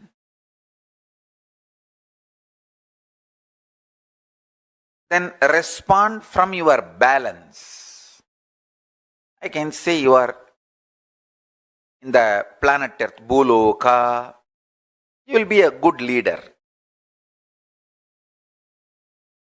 If you receive the information and map it to your powerful cognition, which you want to be, which you consciously decide that you will be.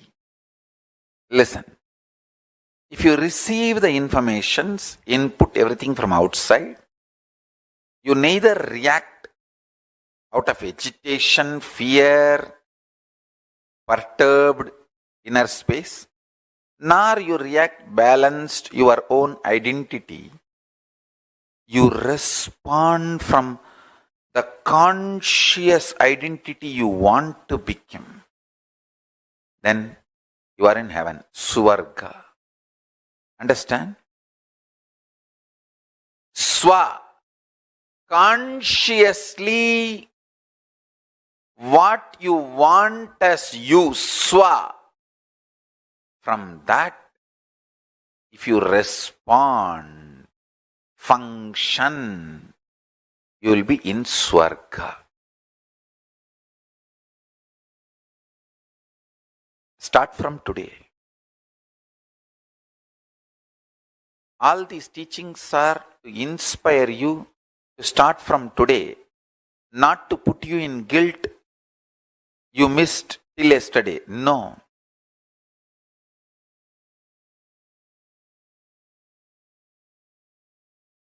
People say, oh, such great teachings I will miss all these years. That is okay. Now start. Internalize this one truth. Now, whatever from the beginning of the satsang I said, having large inner space will make you manifest love. Actually, love is nothing but able to accommodate everyone. Paramashiva is highly accommodative. Understand? I am highly accommodative, but absolutely integrated. That is where the whole problem is. So I allow everyone into the Sangha, but they are not ready to be accommodative about integrity. Understand? I am accommodative for all, but they are not ready to be accommodating integrity into them. Listen. I am absolutely accommodative about everyone and everything.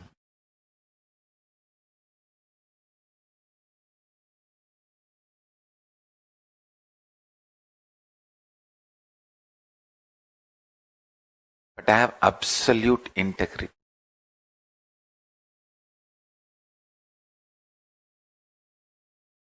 Life is that.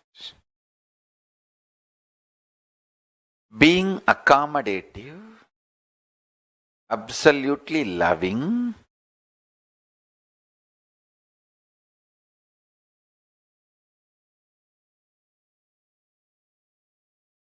having vast inner space, all this is one and the same.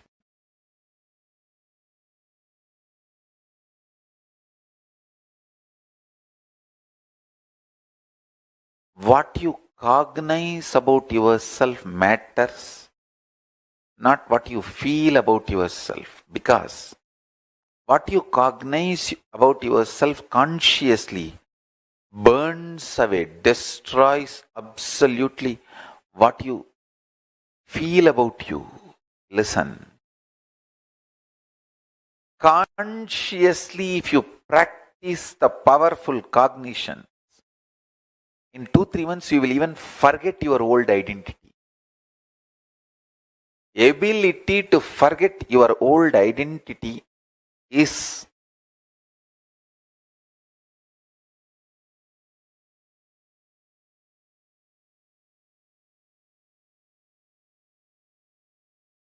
dhira, boldness. Boldness is all about able to give up your oldness. Boldness is all about able to give up your oldness.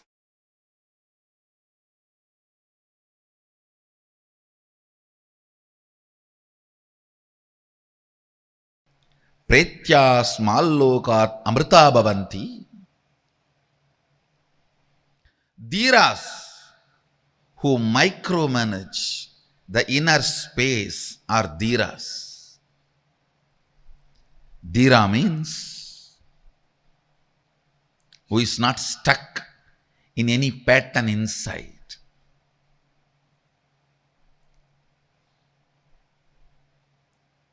If you lose the fight outside and come out and give a 10-day lecture on why you lost, you can't be a Veera.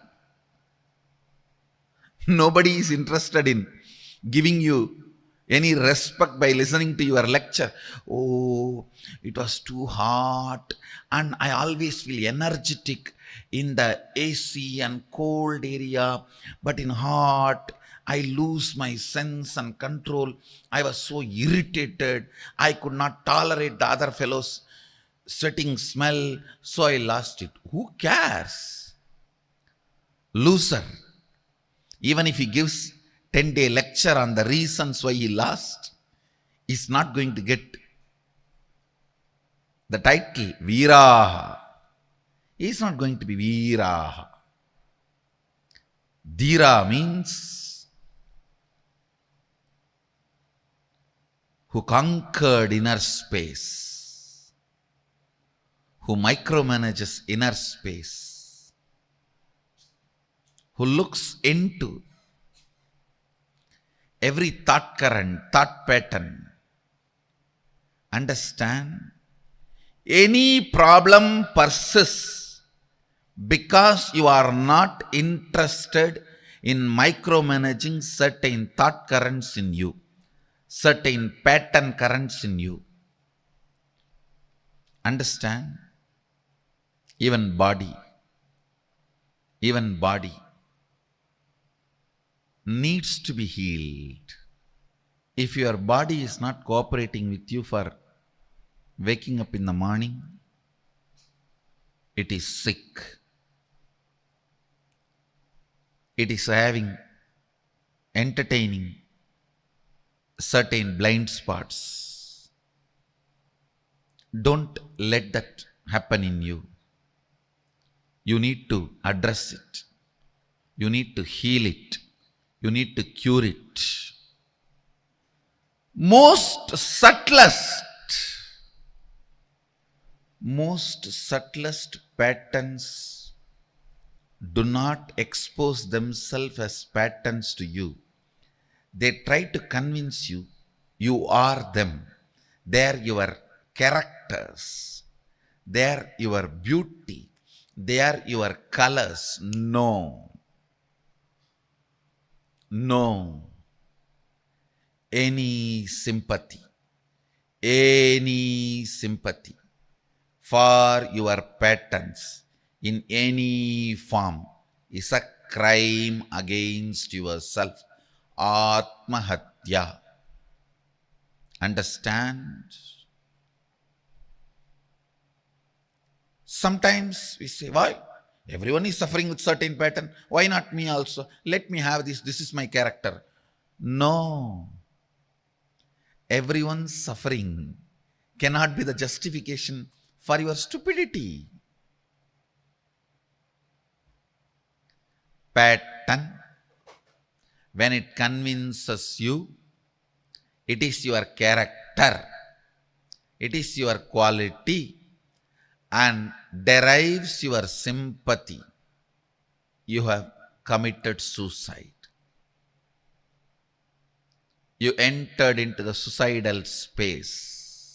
Over.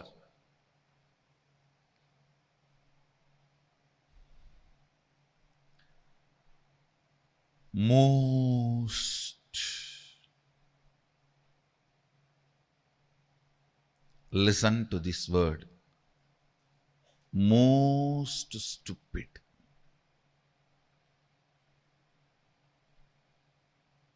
Suffering comes to you by you not recognizing the source of that suffering as your pattern. Look in. Look in. Justifications do not bring you result. Long theology, philosophies do not bring result. Who do not compromise in the inner space, who feels their inner space is like their chastity, is dhiraha. The level of integrity, the way you micromanage your inner space, that makes you dhiraha. That makes you dhiraha. Here, Upanishad declares, dhiras are those who discover the ear of the ear, mind of the mind, speech of the speech, prana of the prana, and realizing that they achieve the immortal, eternal, amrita bhavanti. They achieve immortal and eternal. Contemplate.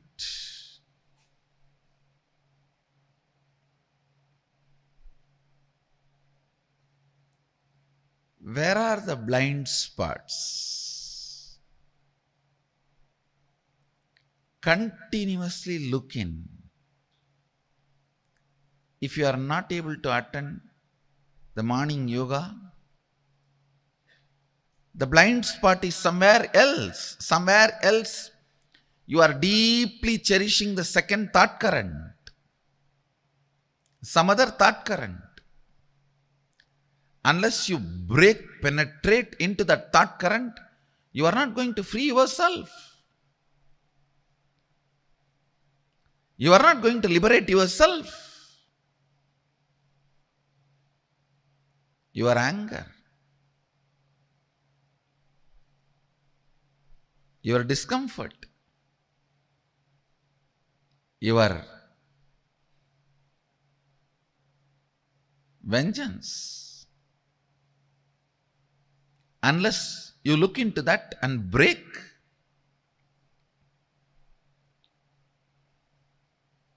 you are not going to become dhiraha. And life is only worth living when you become dhiraha.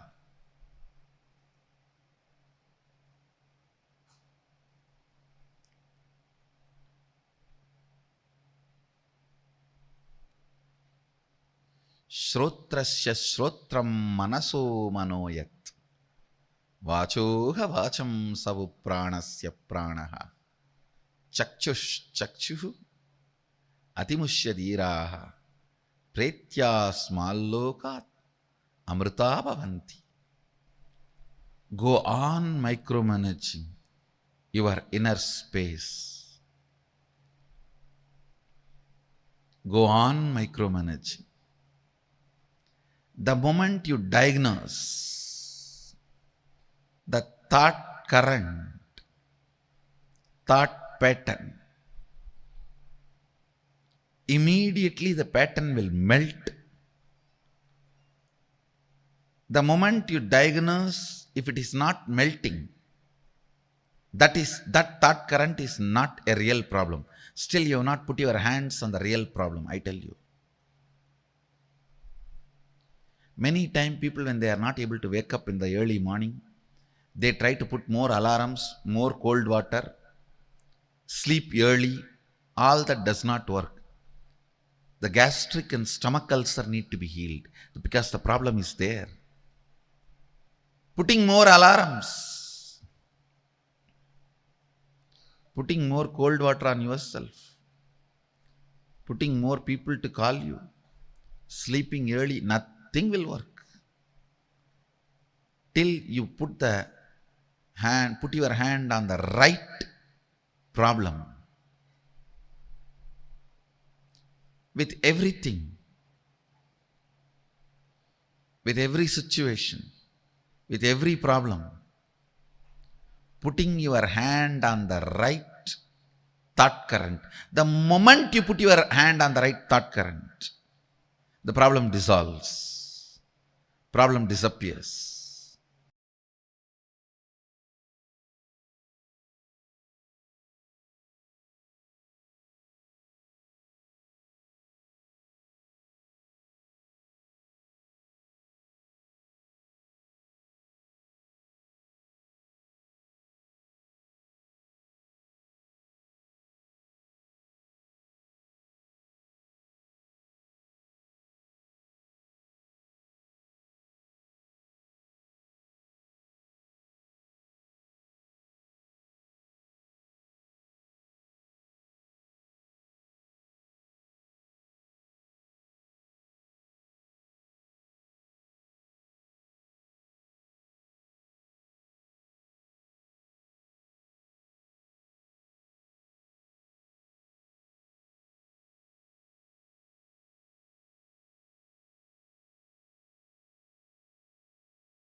not negotiating with the Guru for anything. Swamiji reveals such a beautiful truth, right? Have any of you ever thought thinking that the Guru is your puppet is the most powerful cognition? We would have never ever thought of it this way. Thinking that Guru is your puppet. Wow. That in itself is so beautiful. See, as long as you think, oh, you are like going as per Paramashiva's will, that's one level. But even the Guru will do whatever you want. Is that amount of feeling connection and experience will make you feel so powerful with life. It will give you so much of power and strength and courage in life. You can negotiate with the whole world for Guru, but you cannot negotiate with the Guru for even for the whole world.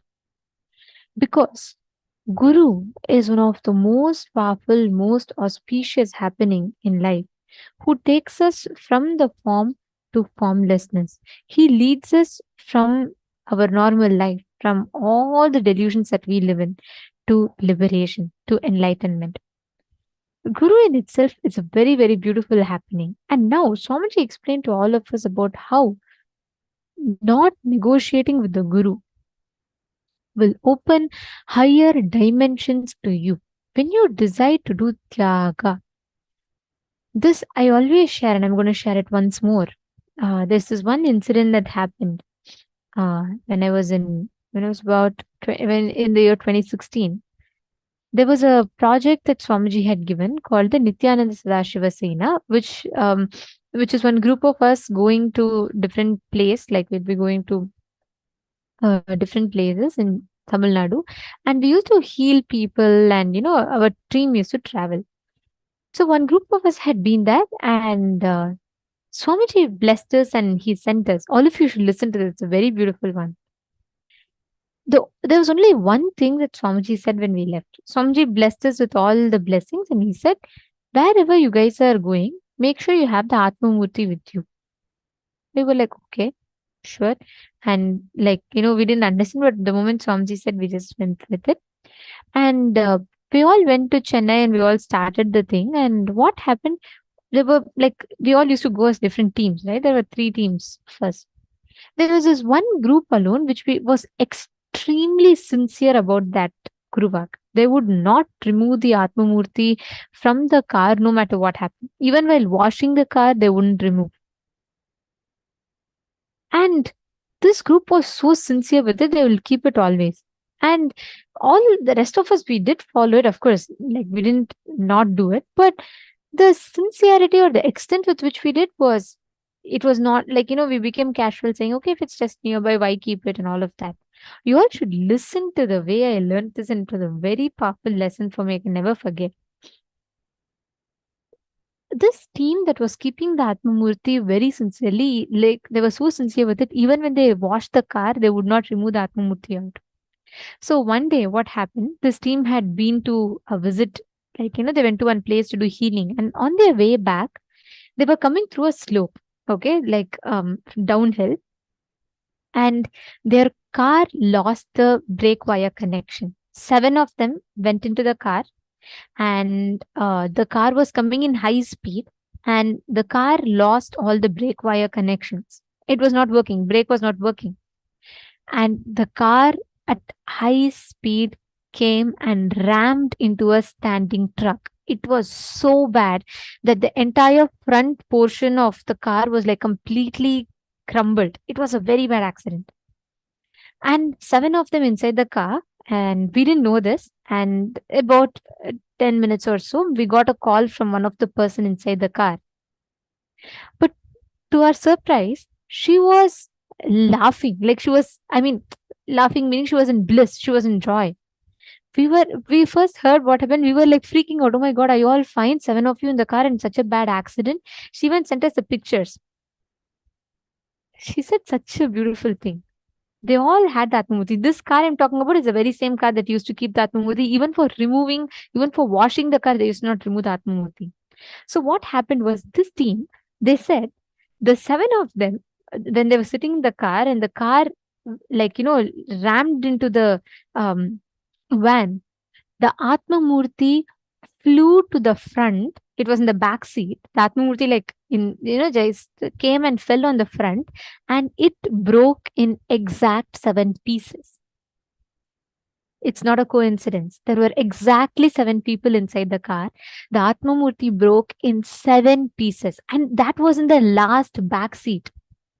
And only that of all the other objects flew to the front, and it just crashed. When the front portion of the car was completely crumbled, this Atmamurti crashed exactly in 7 pieces, and it broke. And all the glass from the windshield, everything got attracted into the Paduka. So all of them fell in the Padukas. So all the 7 people sitting inside, even the airbag didn't release. But all the 7 people sitting inside the car came out without a single scratch. There was not even a scratch on them. Like, they were all absolutely normal. For an accident of that sort, they would have had, anything could have happened to them. But nothing happened. They were all completely fine, not even a single scratch. They were all in tears of gratitude. And when we told this to Swamiji said, because this group was sincere, because they were doing this so sincerely, the Atmamurti had its own intelligence. It came, and as per that time, as per the horoscope, they are supposed to leave their bodies. But just in time, the Atmamurti came front and took it all on itself. That's why it broke in 7 pieces. Instead of the 7 people who should have left the body, the Atmamurti broke in 7 pieces and saved them. Understand, whatever the Guru says, never negotiate with the Guru. That is the bestest ever thing. Never negotiate with the Guru. You can negotiate with the whole world for the Guru, but not to the world for the Guru. Sorry, you can negotiate to the whole world for the Guru, but not to the Guru even for the whole world. That is how the power of Guru Vak. When you just sit and you just experience, you will see how you manifest that reality. Now, I request every one of you to bring this powerful cognition as a decision in your inner space. Make this as a decision in you. All of you can simply experience that completion. You all can experience that, how that space happens in you so powerfully.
Hope you all had a few minutes to internalize and pen down.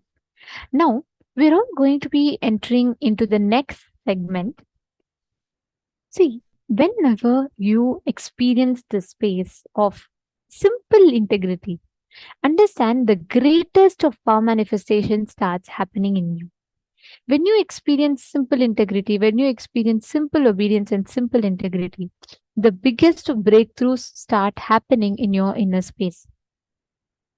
Without you having to do any extra effort, without you having to do anything external, automatically you start experiencing this breakthrough in your life. Can I request, how many of you are understanding this? Sri Vedatmaya is asking, I think he asked it sometime back, is Sanskrit mandatory to perform puja? Does it mean it is mandatory to perform puja in Sanskrit? Yes.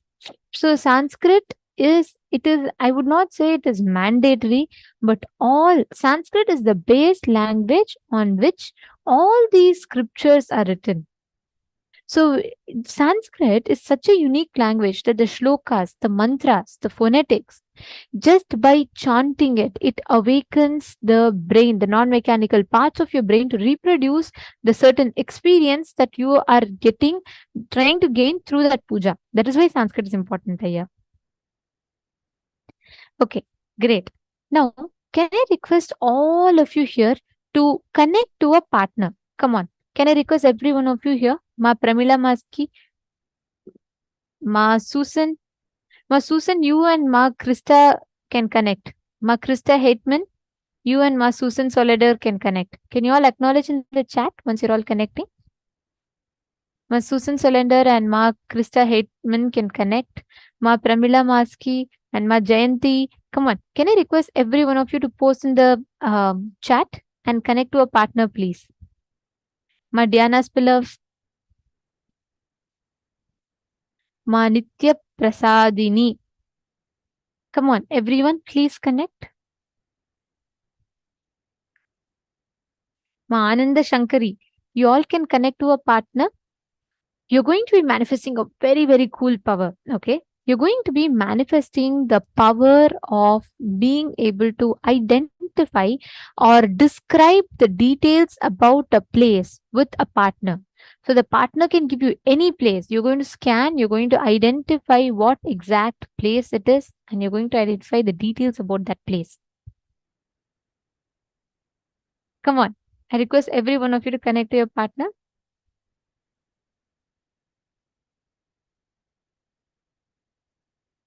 Now, Hongli Wong is looking for a partner. Can I please request all of you to connect? You all can post in the chat. Come on, Ma. I'm seeing so many here in this room.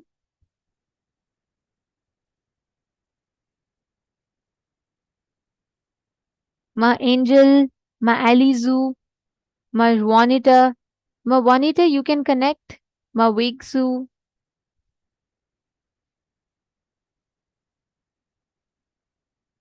I request the participants to post. Already Ma Sonia Rao has posted.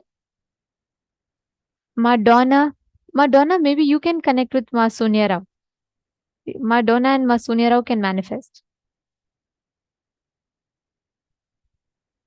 Ma Joyce Leong. Can I request all of you to please come on the chat? Please post and you all can connect with the partner. I'm waiting for every one of you to connect to the partner. There's no audio. Nithyananda, I'm seeing participants are posting there's no audio. Are you all able to hear? Okay. All right. Thank you. Okay, come on. I request everyone to connect. I'm waiting for all of you to connect to a partner. See, do not miss this. This is a very cool manifestation where you can precisely see what exactly is there.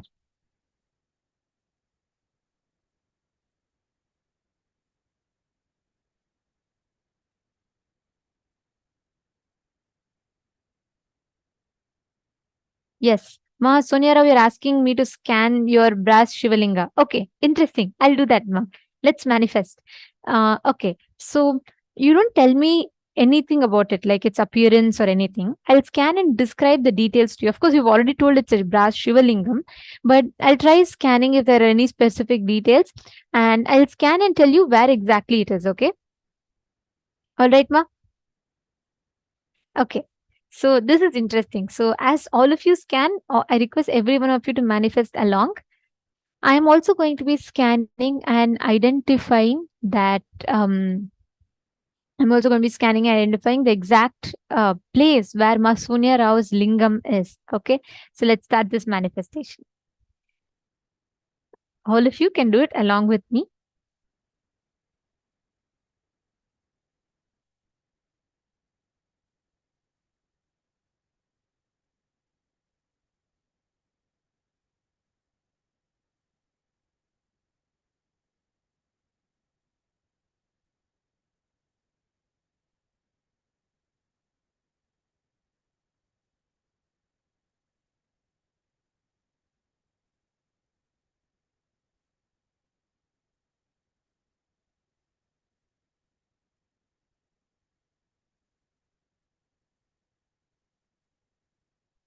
All of you can manifest, just chant the Mahavakya and connect to Swamiji, and all of you can manifest now as Nithyananda is manifesting.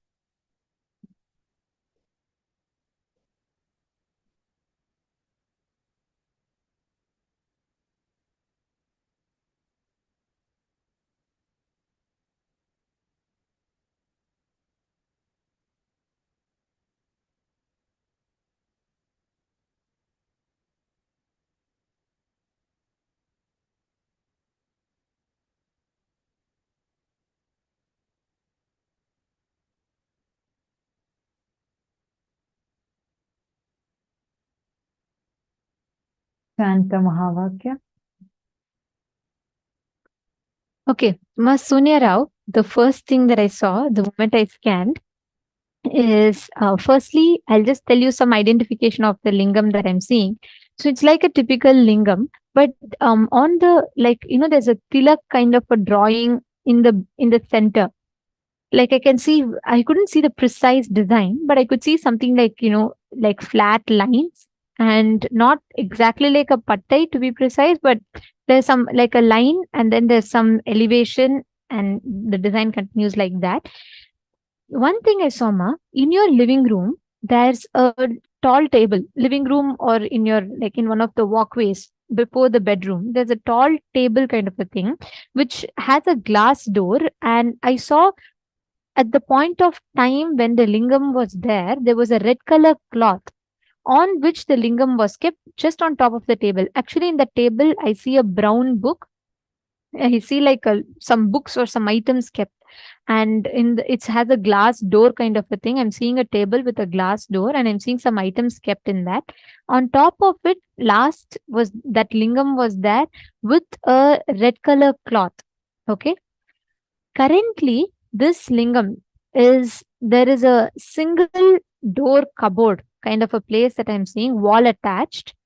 In that, there is a lot of clothes. Like I'm seeing a lot of stack of clothes, and it's not something that you regularly use, but there are some items kept, like some small boxes kind of a thing. And then there are some cloths, like I'm seeing colorful cloths, like red, blue, and all of that. In that, along with that, actually, this lingam is there. This is the current location it is, and it is in your house only.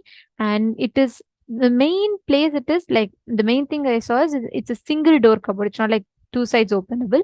It's one single door cupboard kind of a thing, shelf or cupboard, I don't know, whatever you call it. Like, so it is inside of that. In the bottom most part, I'm seeing there are blue color and red color clothes. That's something that I could like very precisely see it. And along with that, I see that this particular lingam is there. So this is what I saw. And firstly, could you let me know if you're able to relate to this place? And also, I'm seeing that the place that you keep the deities on is it's like a flat shelf kind of a place. And I'm seeing that the lingam was there in that particular this thing with a red color cloth. But right now it is moved along with other items during a cleanup or something like that. It has been moved into that particular cupboard or shelf kind of a place. This is what I saw. So could you share with me how many things you're able to identify and relate with, ma? Firstly, then you can search and find out and let me know if you're able to find the lingam in that place or not.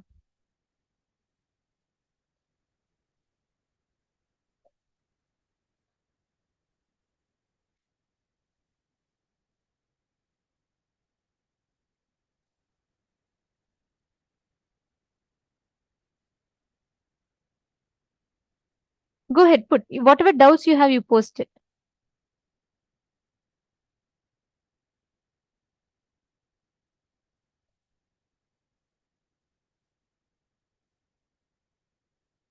So, okay, no issues, ma. See, I can explain to you precisely. I am seeing it like a shelf kind of a thing. Like I see a lot of shelf, and on the bottommost part, I'm seeing that it is not like a. It's see, it's not having only clothes. There are some boxes kind of thing that is kept. I'm able to see, and just in that the bottommost part, you have some kind of boxes kind of thing stacked in the left. On the right side, there are some clothes.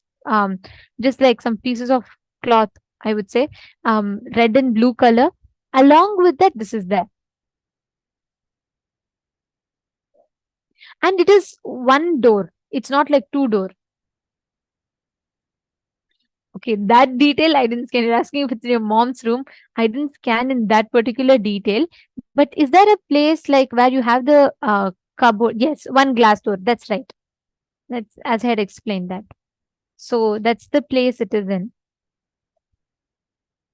Why don't you go ahead and check right now and let me know? And all the others, come on, please continue manifesting. Scan, you'll be able to precisely see. Oh, it's in your house. You're not in your house at this moment. But are you able to identify a place like that? A glass single door?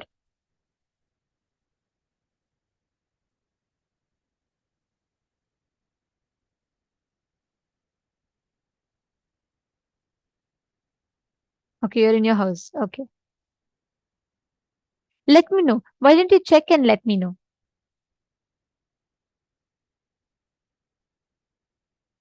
Okay.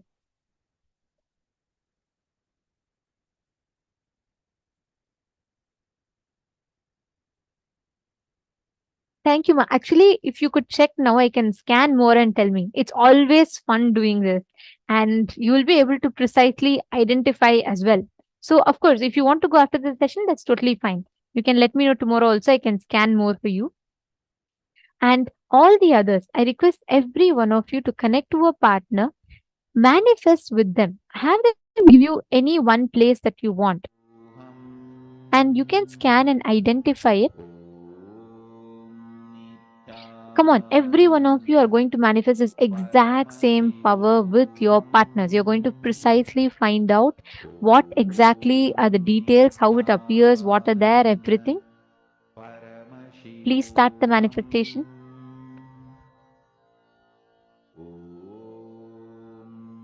Nithyananda Paramashivoham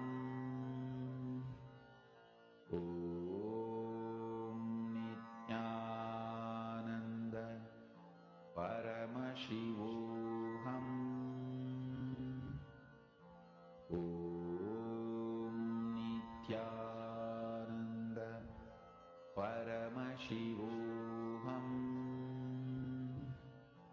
Om Nithyananda Paramashivoham Om Nithyananda Paramashivoham